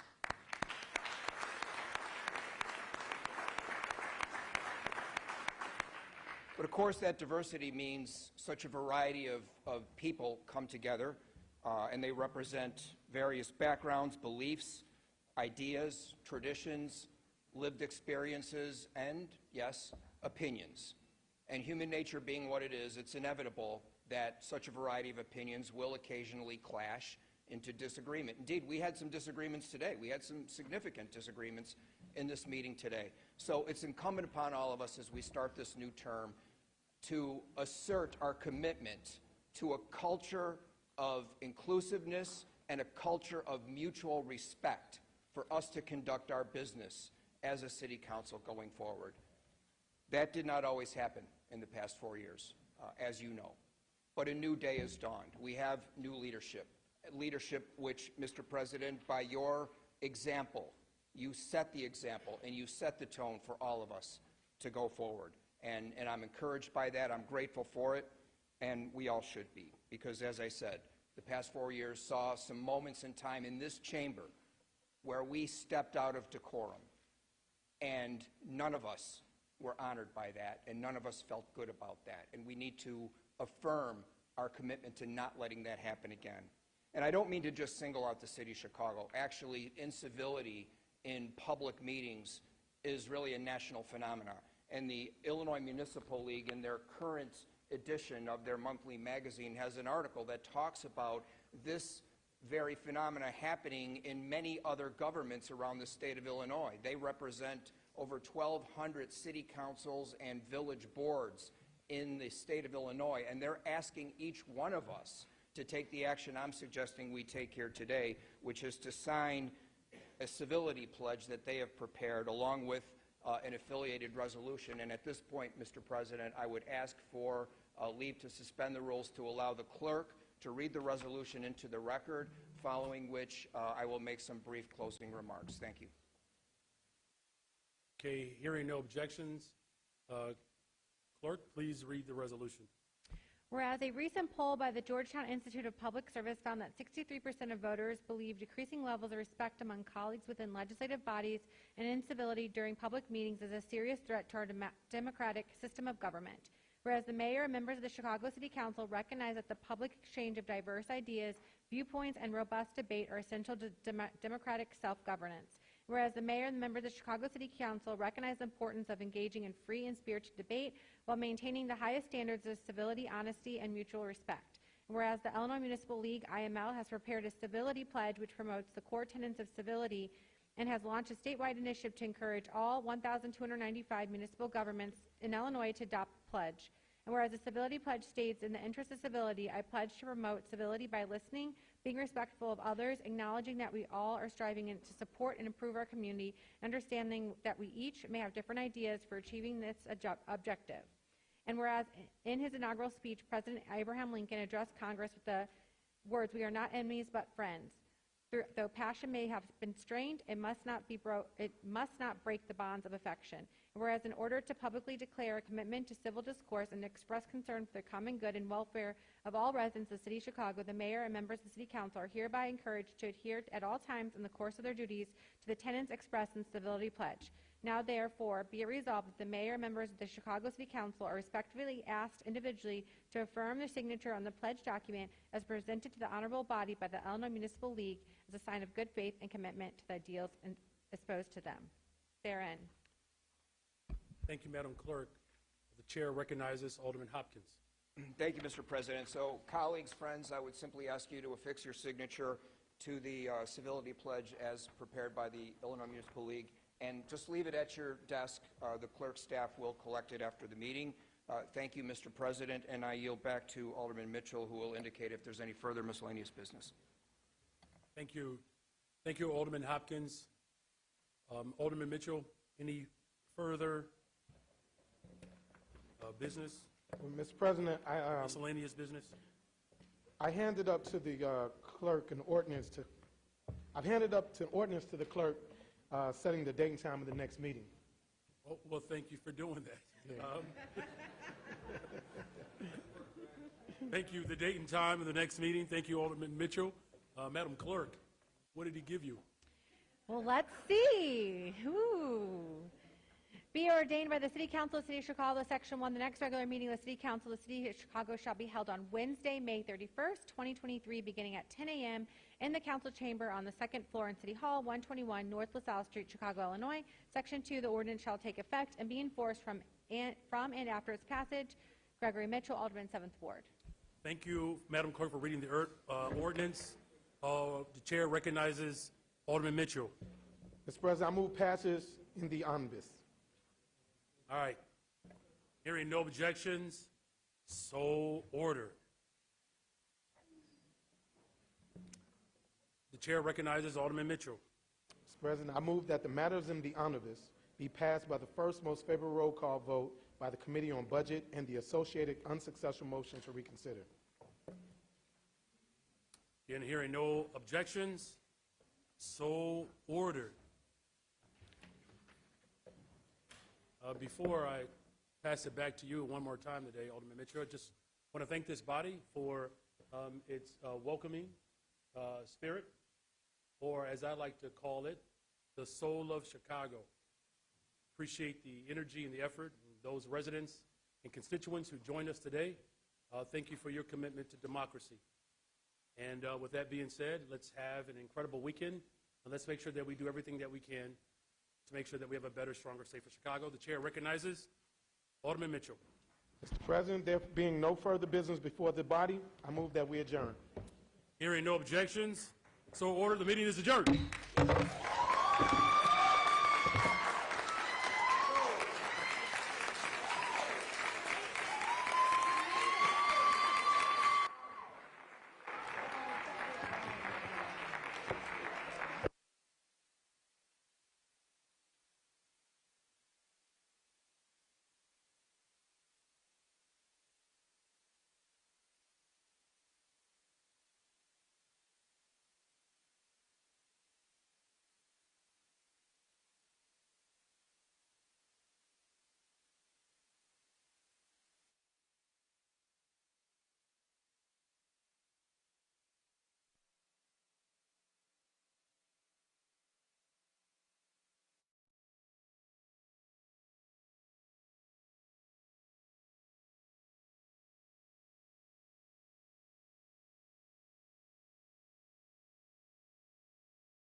Yeah, I might like to know what I Yeah,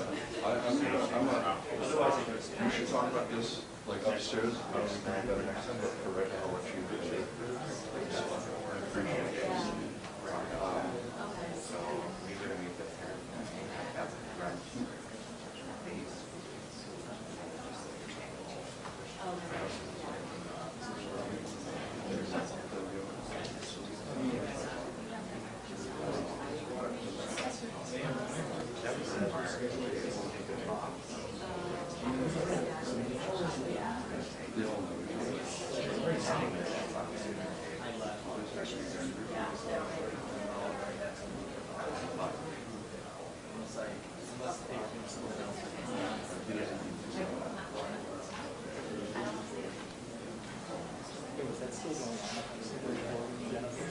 Yeah. So I missed the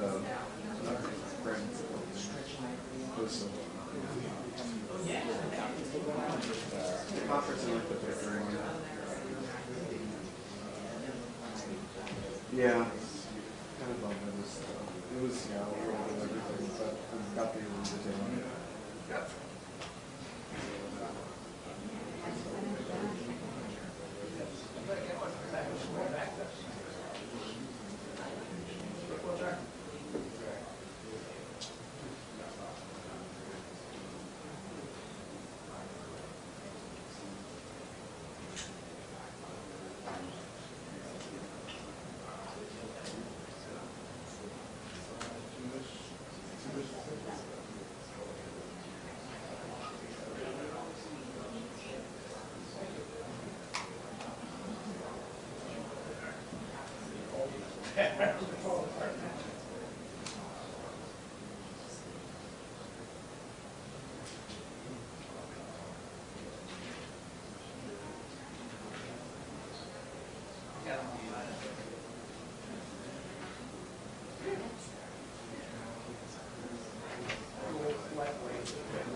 I still haven't given you cake. You haven't been on something. Oh, yes, I have.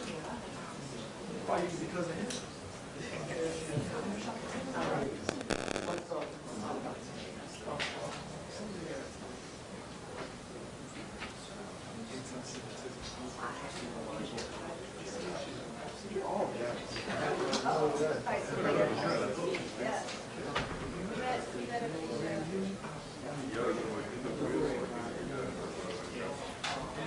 We were talking about it. You ain't got to get up. Oh, also, you missed it. You saw what I taste your food. Which is a part of you. You came on order. Appreciate it. Always good to see you. Always. How much y'all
Hi, everyone. We're going to get started in about 5 minutes. Thank you. 2:05.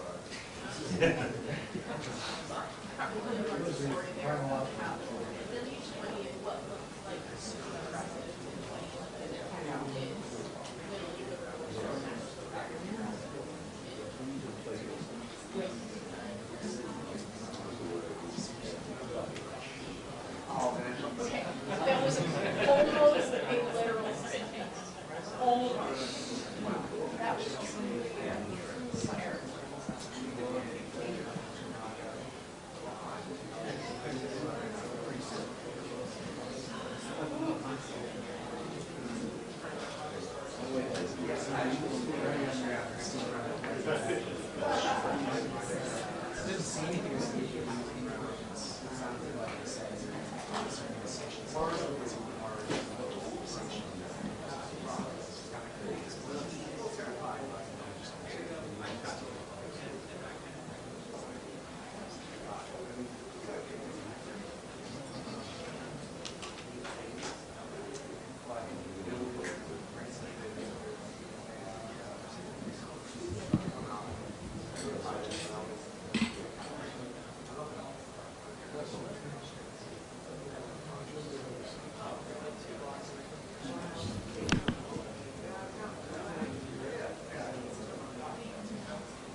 call on you. I think it's on.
Hey Sam, I didn't even see you. I saw you. Okay.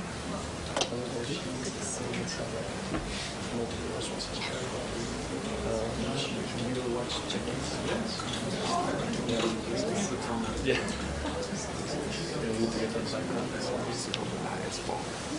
This guy knows what bonds of the I got away and check please.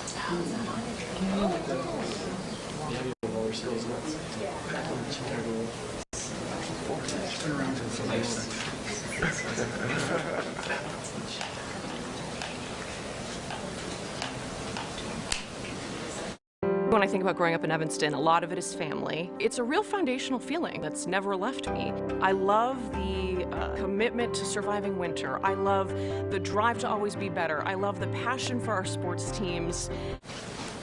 Did I do something wrong? Why is it so quiet in here? Like, dang, I thought we had a good day today. All right. Well, Thank you for your patience, everyone. We appreciate it. Once the mayor finishes his remarks. Thank you. We'll go around the room.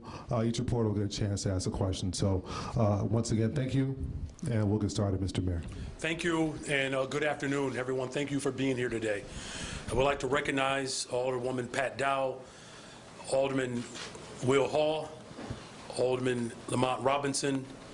We also have with us the Illinois Restaurant Association President, Mr. Sam Toya, business owners Stephanie Hart, Eric Williams, and am I saying this right? Alpanyu Singh. And then we also have Herman Gonzalez. I like that name. Ken Meyer, and the Department of Business Affairs and Consumer Protection, and CDOT Commissioner Gia Biagi. Did I say that right? Yeah. Getting better. Biagi? I'm getting better. It's good. Who did I miss? Hey, what's up? Alderman Carlos Rosa Ramirez is here, our floor leader. Did I get everyone? Okay. All right. Thank you all again, and thank you for joining us today. Well, of course, you all know we just wrapped up our first City Council meeting, at least the first City Council meeting as mayor of the City of Chicago. I am still very much honored and humbled to officially start the work of collaborating with my colleagues on the City Council to serve our city. Like I said on Inauguration Day, the people of Chicago are counting on us to work together, to collaborate, and of course to make life better. I'm confident and optimistic about this City Council makeup and the journey we'll embark on together. And I will always seek to find common ground as we go about our daily work.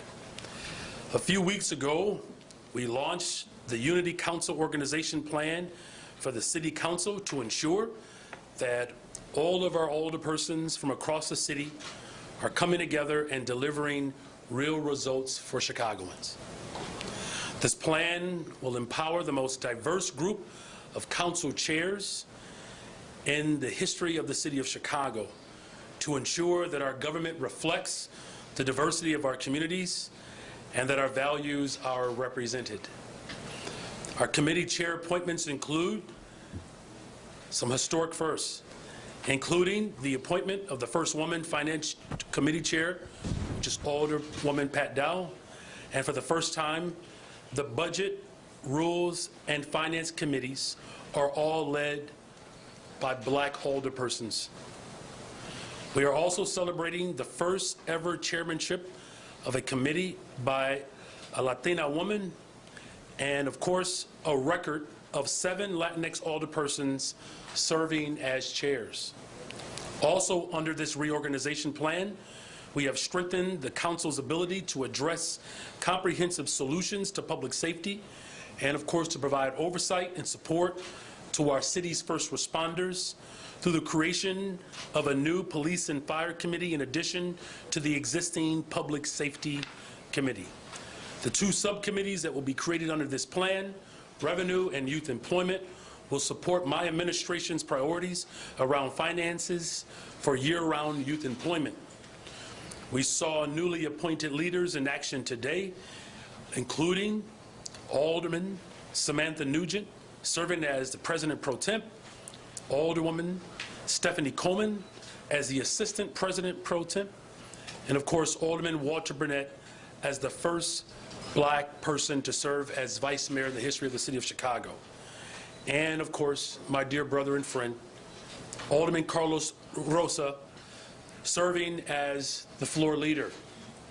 And another important accomplishment, we introduced an ordinance to create a permanent expanded outdoor dining program in Chicago. And I'm honored to be joined by, watch this, Gia Biagi.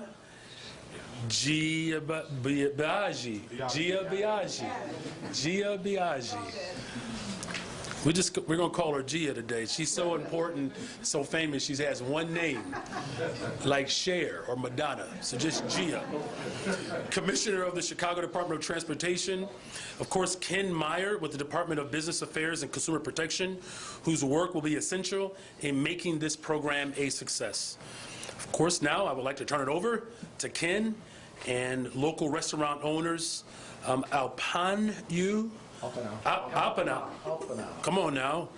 Apana, Singh, Eric Williams, to expand on what this ordinance does and how it benefits our small businesses. Ken? Yep. Thank you. Thank you. So congratulations, Mayor. I think we owe him a round of applause. for getting through his first City Council meeting, and welcome to 201A. My name is Ken Meyer. I'm the Commissioner for the Chicago Department of Business Affairs and Consumer Protection. I also want to thank Alderman Carlos Ramirez Rosa, Alderman Brandon Riley, Alderman Matt Martin, and other members of the Chicago City Council for moving forward with this key piece of legislation for the restaurant and hospitality community.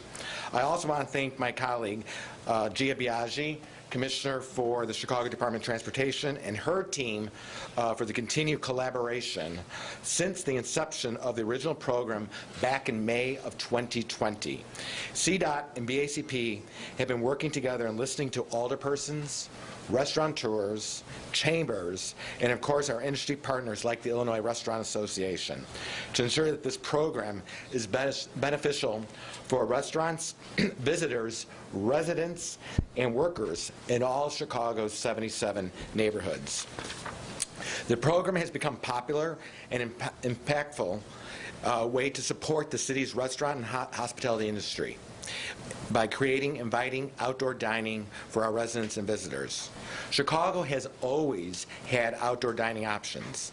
In a typical year, BACP permits 1,000 sidewalk cafes, and this year we are on track with over 907 permits issued as of today. This ordinance introduced today will enhances the city's long history of outdoor dining by allowing restaurants or bars, 1, to serve customers in the curb lane, 2, to serve customers in full street closures for groups of 3 or more restaurants, and 3, to extend their sidewalk cafes in front of a neighboring property. Additionally, taverns, those are businesses that do not have a food license, such as breweries, will be able to have a sidewalk cafe as long as patrons can order food at the location. The program will be administered by BACP and CDOT. This collaboration is designed to make this new outdoor dining options available in a manner that is responsibly adds to the character of each neighborhood. BACP will issue sidewalk cafe permits, both standard and extended, as well as for tavern-only applicants. BACP sidewalk cafe permits will be valid from March 1st through the end of February on an annual basis, as this has been the term for many years. CDOT will issue the curb lane and street closure permits. Those permits will be valid from May 1st through October 31st on an annual basis. These outdoor dining options will allow for restaurants and hospitality establishments to make the most of the Chicago summer season. Thank you very much for your time. Alpana, I'd like to give a few remarks. Good afternoon, everyone. My name is Alpana Singh. Many of you probably remember me as the host of Check Please for 12 seasons, which allowed many of us to get a glimpse of the wonderful dining options we have in Chicago, in particular the strength of our neighborhoods in Chicago. But long before I hosted Check Please or owned restaurants, my parents are actually from the Fiji Islands, and they're migrated to the United States in the 70s. I grew up in California, but I'm also a daughter of people who work in restaurants. My mother was a waitress. My dad started off as a dishwasher. In fact, dishwasher, the restaurant business is literally stamped on my birth certificate. My mom actually just called me the other day on Mother's Day. She's 70 years old, still waits tables, and bragged to me that she made $700, and she's like, I still got it.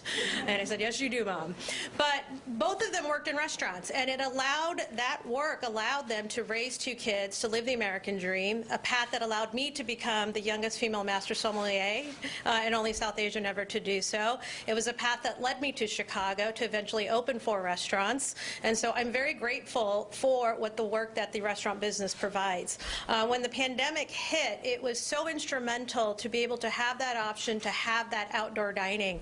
I don't know what we would have done without it. It allowed us to keep our people employed, knowing firsthand what it means when you have a family to support and there are no options to work. And so with this increased, expanded dining program, I know as a business owner, it allowed me to to offer more shifts, to offer more opportunity to make money, which of course we all know, equals great tax dollars as well. But I also want to put my hat on. I served on the board of Choose Chicago for 8 years. I'm a proud Chicagoan. I've actually now lived in Chicago longer than I lived in Monterey, so I'm officially a Chicagoan now. And as a proud Chicagoan and former member of the tourism board, tourism is the largest mover of GDP in any economy. But more importantly than that, when I did Check Please, the thing that people love the most is it got them into our neighborhoods. It got them experience parts of the city with its own unique character and literally flavor. And so having this opportunity, we all know when we go to a restaurant, it's one thing to dine inside, but then to sit outside and to absorb the vibrancy and vitality of that neighborhood, and to see the residents walk and walk their dog and be with their kids, and just to have that energy. I'm just so excited to have this expanded program, because we all know the summers in Chicago are just long enough to make us forget the winter. So I'm super excited about this program. I know what it means for my fellow restaurateurs, but more importantly, I'm excited as a Chicagoan to be able to get into our neighborhoods, to absorb that energy, and to actually see how the locals live. And I really want to thank Mayor Johnson and his administration for, this is the first press conference, and the fact that it's in support of the restaurant community means a great deal to me. So thank you, Mayor Johnson. Eric Williams. Hi, my name is Eric Williams. I am the chef and operator of Virtue Restaurant, Daisy's Po' Boy, Mustard Seed, Takeout Kitchen, and Top This Mac and Cheese. This ordinance is incredibly generous to my community. As a result of the ordinance, it allows us to expand the culture that we provide in Virtue and many of our concepts beyond our walls. It allows tourists and residents alike to be a part of our constant pursuit of excellence through food, through hospitality, and through culture. And so it just means so much to me to be in this position, to see our restaurant be able to expand and utilize our curbside service, be able to utilize our patios in a way that many people wouldn't be able to enjoy our restaurants had we not been able to expand our seating. So thank you so much. Thank you and congratulations to our mayor, Mayor Johnson, and thank you all for being in attendance today. Mr. Mayor, you can continue your remarks. Again, I really do want to make sure that we lift up the fact that we are bringing the city of Chicago together. And so, Ken, thank you one more time. Wait, hold on. There you go. Apana, I got it. Check it out. Take me out. I'm almost famous now. Eric, thank you for you all's support.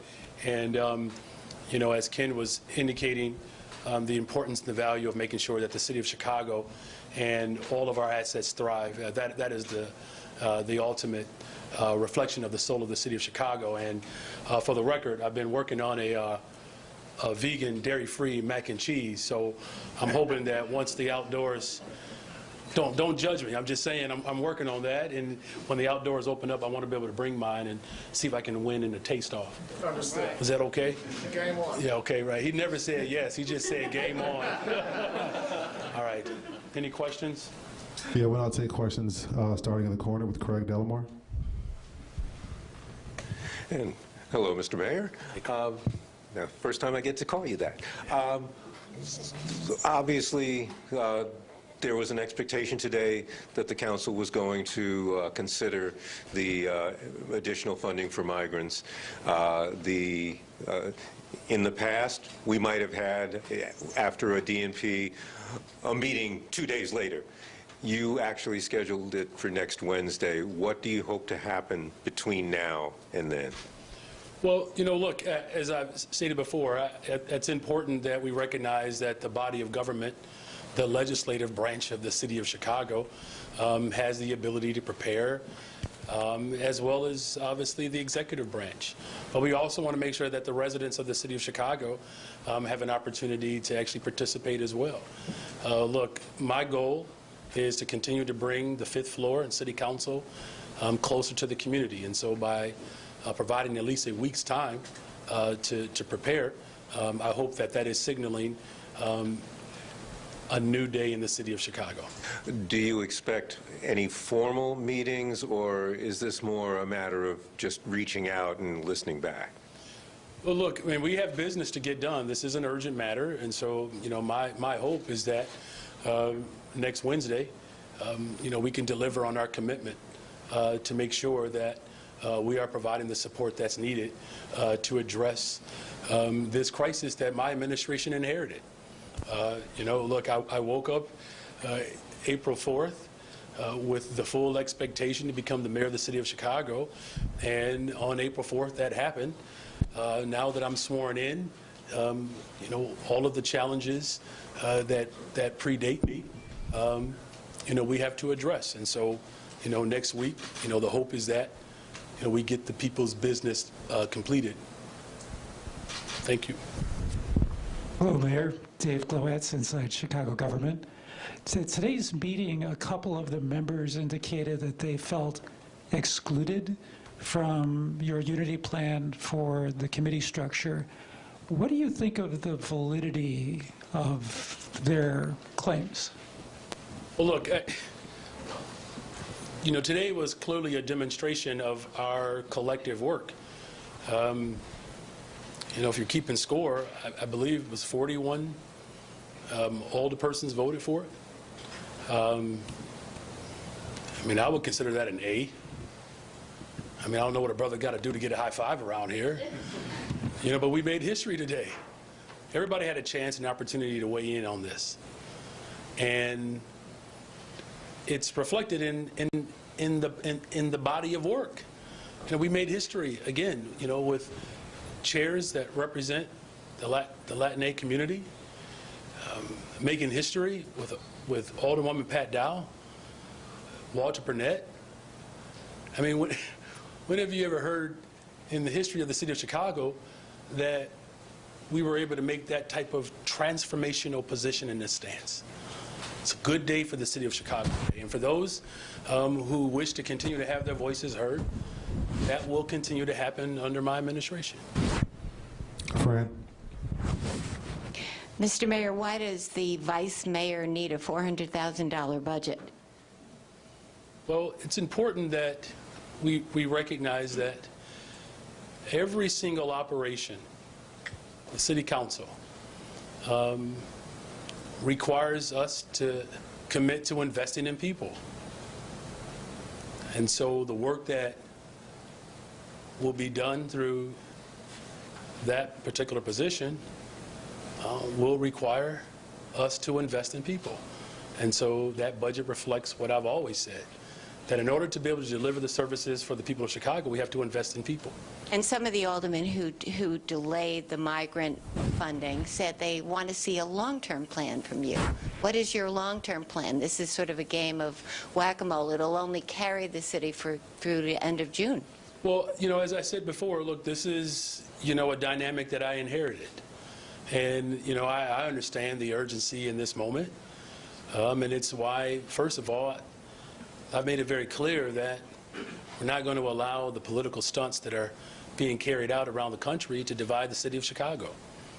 That families that have been here, that need support, my administration is committed to providing that support. And the families that wish to find comfort and refuge here in the city of Chicago, that we do the same. And, it's unfortunate, that it took such a long reaction from the previous administration. But as you know, I worked very hard, and we're going to get this matter under control, and we'll put forth more comprehensive approach as we continue to assess the situation, of course, that we inherited from the previous administration. Shia. Mr. Mayor, we're just a few days from Memorial Day weekend. Can you talk a little bit about what your plan is, what you're talking about with the superintendent for preparing for that? Yeah. So look, I recognize the sort of the historical dynamic around holidays. Let me just make sure that I'm absolutely clear. I want the people of Chicago to enjoy the city of Chicago. This is still a beautiful place to live. And I've been in multiple conversations with our superintendent about the layered approach that we are going to provide, and not just for Memorial Day weekend, but throughout the summer. And it's a very comprehensive approach, right? Because the business community is invested in our plan. Violence prevention workers are invested in our plan. Of course, the Chicago Police Department has a role in securing the residents of the city of Chicago. And so, as I've stated before, all of the stakeholders that are ultimately connected to the well-being of the city of Chicago will have all participated in our layered approach to make sure that a better, stronger, safer Chicago is realized. Will there be overtime for officers then? I think that might be getting ahead of ourselves there. Okay. Mr. Mayor. Representative Marty Moylan tells me that he'd like to meet with you soon to talk about his Bears bill in hopes of getting you to support it and drop any objections the city might have to the team moving. Are you planning to meet with him? And are you open to the possibility of dropping opposition to it if enough money is put on the table by the team or somebody else to pay all or most of what's still owed at Soldier Field? How do you get your number? I called him. Oh, okay. I mean, you made it sound like you was his chief of staff or something. I was just curious. Look, I'm happy to sit down with anyone. And, I'm committed to having, very thorough conversations as it relates to all of the dynamics that I have inherited. But, I would have to see the details there, and give me his number, okay? I'll call him. I'll get you his number, but are you open to the possibility, one of the things that's in his bill is a fair amount of money to be raised from the ticket tax, maybe other sources of money, that would go to the Park District to help them pay their Soldier Field bills. Is that a potential solution in your vote? I have to see it. I'm glad you had a chance to read it. It sounds like you support it, Greg. No position. Just FYI, we have a lot of people to get through, and we're running late, and Sarah Schulte is going to kill me if she doesn't get out of here. So let's try and keep it to one question, just so we can make our way around the room and hit everybody one time. Thank you. Hi, Mr. Mayor. You got to go all the way around here?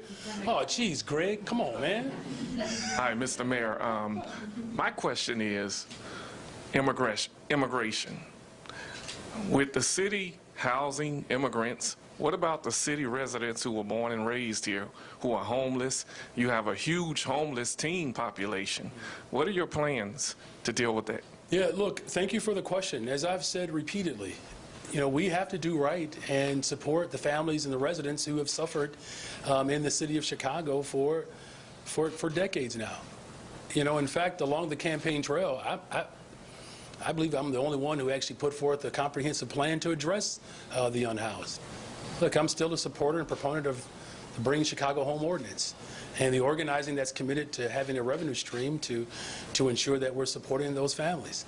It's going to take all of us to get it done. I mean, there are obviously individuals that, have opinions around how we, address the unhoused in the city of Chicago, but I'm committed to providing those support services and the full wraparound services that we require in order to make those families whole. So I'm very much committed to what I've been saying. Bring Chicago Home provides us with the revenue stream to address this crisis. Please say your name and your outlet prior to your answer. Thank you. Naima Latif with On Air Daily News. Hi, Mr. Mayor. Hello. I'd like to find out about the restaurant proposal and those restaurants that are going to be able to have outdoor seating.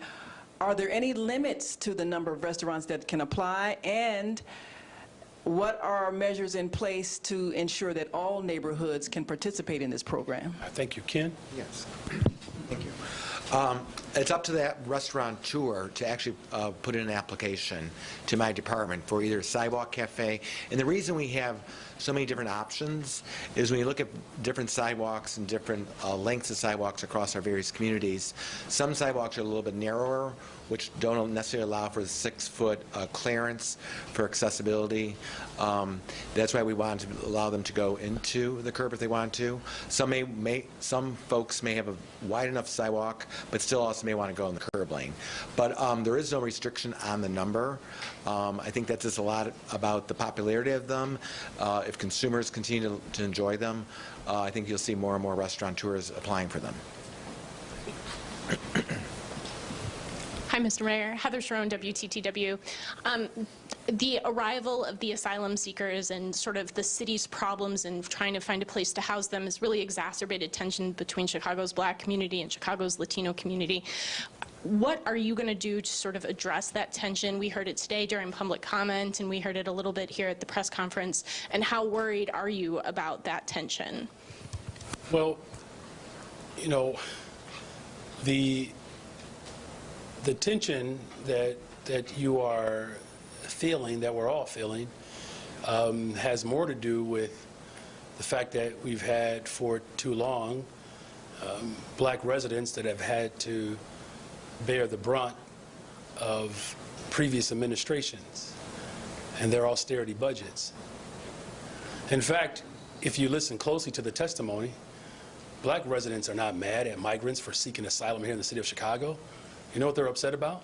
It's that communities have been disinvested in. I'm going to invest in those communities. Hi, Mayor. Alice Yin, Chicago Tribune. What is your understanding of the budget deal that was just reached in Springfield today, and especially in terms of migrant funding for Chicago? What's the final number at, if you know, and is it as much as you wanted? Well, you have breaking news, Alice. So it sounds like you, and I appreciate you breaking that news. So look, I have not seen the final proposal and deal, mostly because I've been running government here, so I'm looking forward to...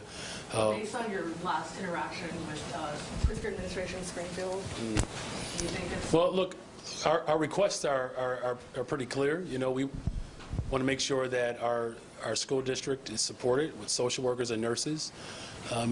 Certainly, we need, you know, support at the federal level and the state level to the best of their ability to make sure that we are providing support for those families who are seeking refuge here, but also the families who, as the gentleman articulated earlier, that the families who are here, who are, you know, part of a long struggle for liberation, that those families are supported as well. So I hope the news is as good as, you know, we desire it to be. How's that? Thank you, Alice. Hi, Mayor Mariah Wolfel, WBEZ. Given the contentious debate about housing migrants at Wright College that played out last night in a community meeting, are you considering putting specific security plans in place if migrants are to be housed there in the case of protests or disruption? Look, you know, my responsibility as mayor of the city of Chicago is to make sure that every single resident or person in the city of Chicago is safe.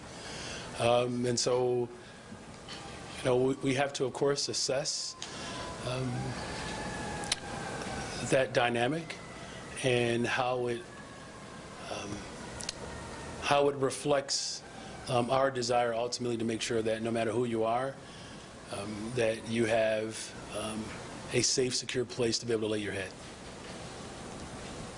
Hi, Mayor Johnson. Tonya Hill with the Tribe. How is your administration working with existing mutual aid and community groups that are working to address or help asylum seekers? Yeah, thank you for that question. So, you know, our team has been working overtime, quite frankly, with, you know, organizations and alderpersons who have been working to address this crisis head on. And this is ultimately going to be a regular practice in my administration to make sure that we're doing everything, of course, in our authority as the city of Chicago to support all the families who are here, but also working with community-based organizations and again with the local alderpersons to see to it that these institutions have the support that they need. We have already started the process of a working group our Deputy Chief of Staff, who will be named soon, has already begun to collaborate and work not just with alderpersons, but the state level, the federal level, and again, other community-based organizations who recognize that the mutual aid support could be of benefit for those individuals seeking support here, whether they're families who are already here, as well as migrants and asylum seekers. Thank you. Good afternoon, Mayor. Charlie Wojciechowski from Channel 5. With the emphasis on the restaurant community here today and the migrant questions that are coming up, would you be supportive of a measure that would allow the migrants to expedite the process so that they could go to work in some of these restaurants, go to work in some of the hotels? There have been calls for at least giving them a chance to earn money while they are here. Is that something the city should play a role in, and would you support that kind of effort? Well, look, I've had a direct conversation with our congressional delegation. I spoke with the Vice President of the United States, spoke with a senior advisor to President Biden about the arduous, lengthy process in order for individuals who wish to contribute to our economy. That process is quite arduous, as I stated. And so the faster and the sooner individuals have an opportunity to earn a living, the faster the process will be to making sure that, that they are fully secure. Just for awareness, we have about 20 minutes left. Hi, Mr. Mayor. I'm Jim Daly with the Tribe. At the top of the City Council meeting, you cracked a joke, and you cracked a few more jokes during the council meeting. Were you deliberately trying to inject levity, and is this like a sort of a fresh turn towards more collegiality in the City Council in your hope? I didn't want to make this breaking news today because my wife is not aware of this, but it is my full intentions to develop my stand-up routine and take it on the road. Thank you. But thank you for recognizing that they were jokes. Alex. Alex Nitkin, Illinois Answers Project at the Better Government Association. You mentioned, you talked in your inaugural address last week about the need to bring in more revenue, specifically without raising property taxes, fines, or fees. Can you name either some specific proposals or a proposal that is under discussion right now? What's going to be on your front burner as far as raising revenue goes? Well, what's clear is that our conversations are really about what our needs are. I mean, I think it's important to start there because, you know, there's always this sort of deliberate effort. This is my humble opinion for naysayers to tell people what we cannot have. And this is not an indictment on anyone in this room or anyone who voted for me or didn't. So the conversations are about the needs. And so today is a clear example that there is a need for our restaurants to have the ability to expand and grow business. That's a need. And as a result of that, that's going to provide more revenue in our city to continue to support the needs. So right now, our conversations are focused on our needs. Hey, Mayor. Quinn Myers from Block Club. Alderman Hopkins is passing around a civility pledge. Is that a measure you support to maybe rein in some of the antics we saw from the legislative body last term? Could you repeat that question one more time? Sure. The civility pledge that Alderman Hopkins, yes. Do you support that measure that's being passed around City Hall to maybe rein in some of the fighting or some of the arguments we saw in the last 4 years? I do support civility. I'm trying to keep a straight face. I mean, look, I know these last few years have been difficult for a lot of people. You know, but what you saw, though, was Alderman Hopkins sending a strong signal that there already is a commitment to real civility in the city of Chicago. Now, look, it doesn't mean that we're not going to have our disagreements, but there's a way in which we actually get to disagree. And again, coming from a very large family, I know how to disagree without getting put out the house. In other words, I fully expect to be here 4 years from now and afterwards. Thank you. Hi, Mayor. Erin from the Daily Line. Today you introduced an ordinance that would increase funding for 3 city council committees, 3 existing city council committees, one of them which hadn't met for over a year. How do you plan to ensure those committees, those 3 specifically, and committees in general, meet regularly and use their budgets properly? Look, there's a lot of work to be done in this city, and I'm confident that the unity plan that we put forward, that it's a step towards getting work done. And all of us ultimately would be held accountable by the residents of the city of Chicago.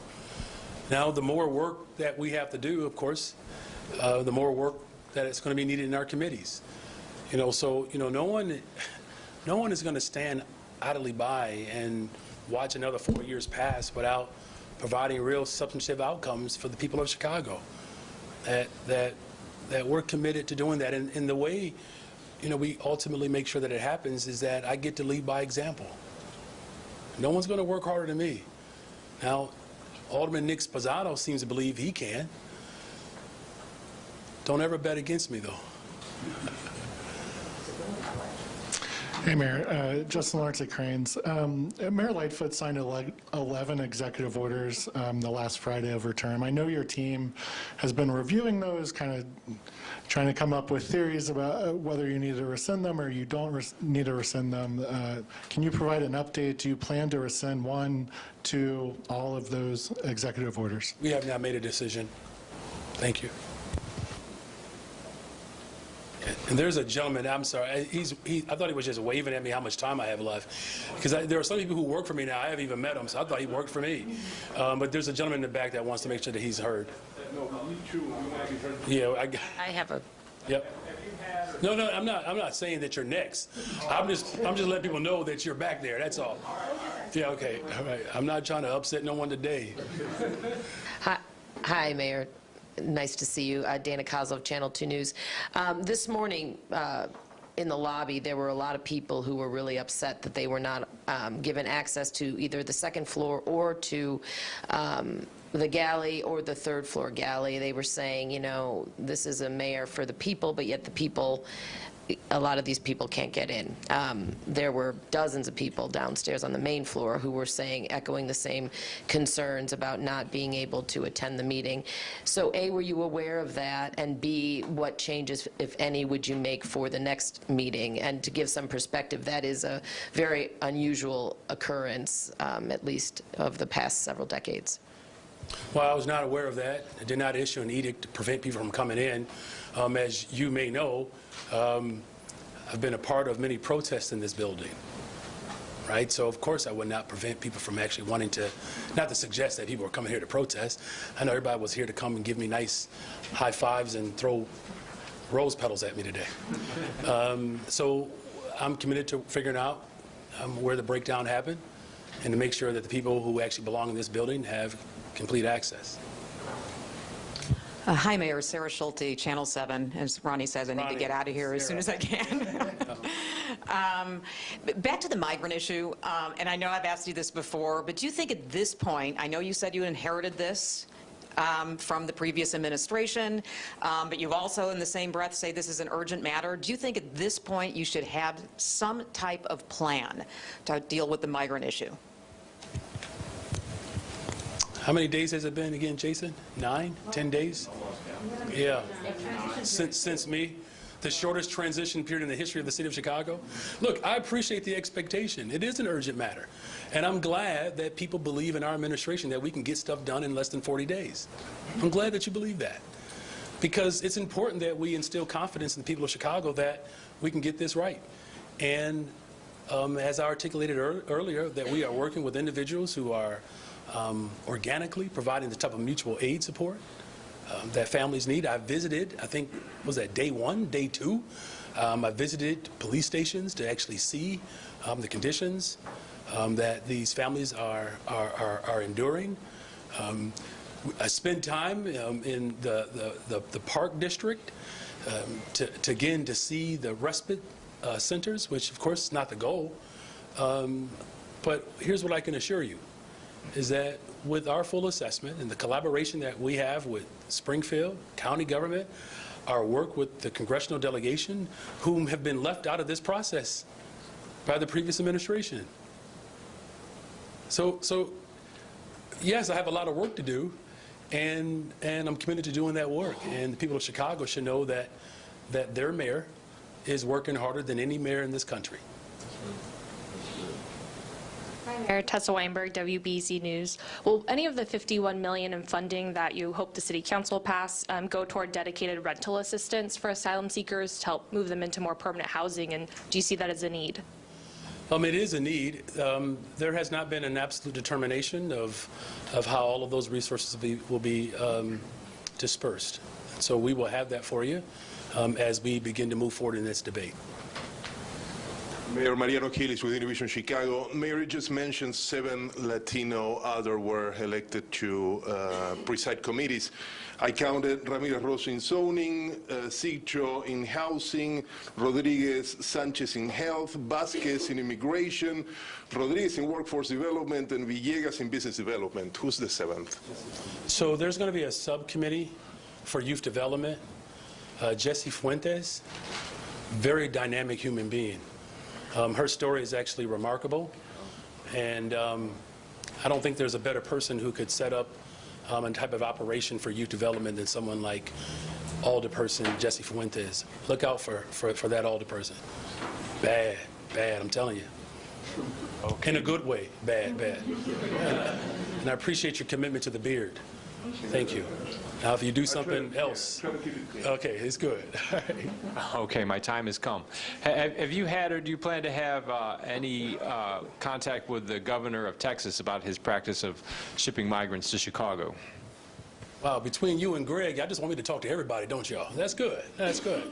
Look, as I said, I'll talk with anyone. Right now, as was indicated earlier, the urgency is to make sure that we're having conversations and we're doing the work right here in the city of Chicago. Look, we don't control what other politicians do. We don't. What we do have some say-so over how we respond to the politics. And despite the efforts of, again, politicians around the country who profit, quite frankly, from the type of divisive approach that, quite frankly, is not good for politics, right? If we have disagreements, that actually sharpens us. But when we use human beings and put them on display to score a point, that is unconscionable and is one of the most wicked forms of existence. Is that everybody? That's it, thank you. Man, we did it, y'all. Thank you.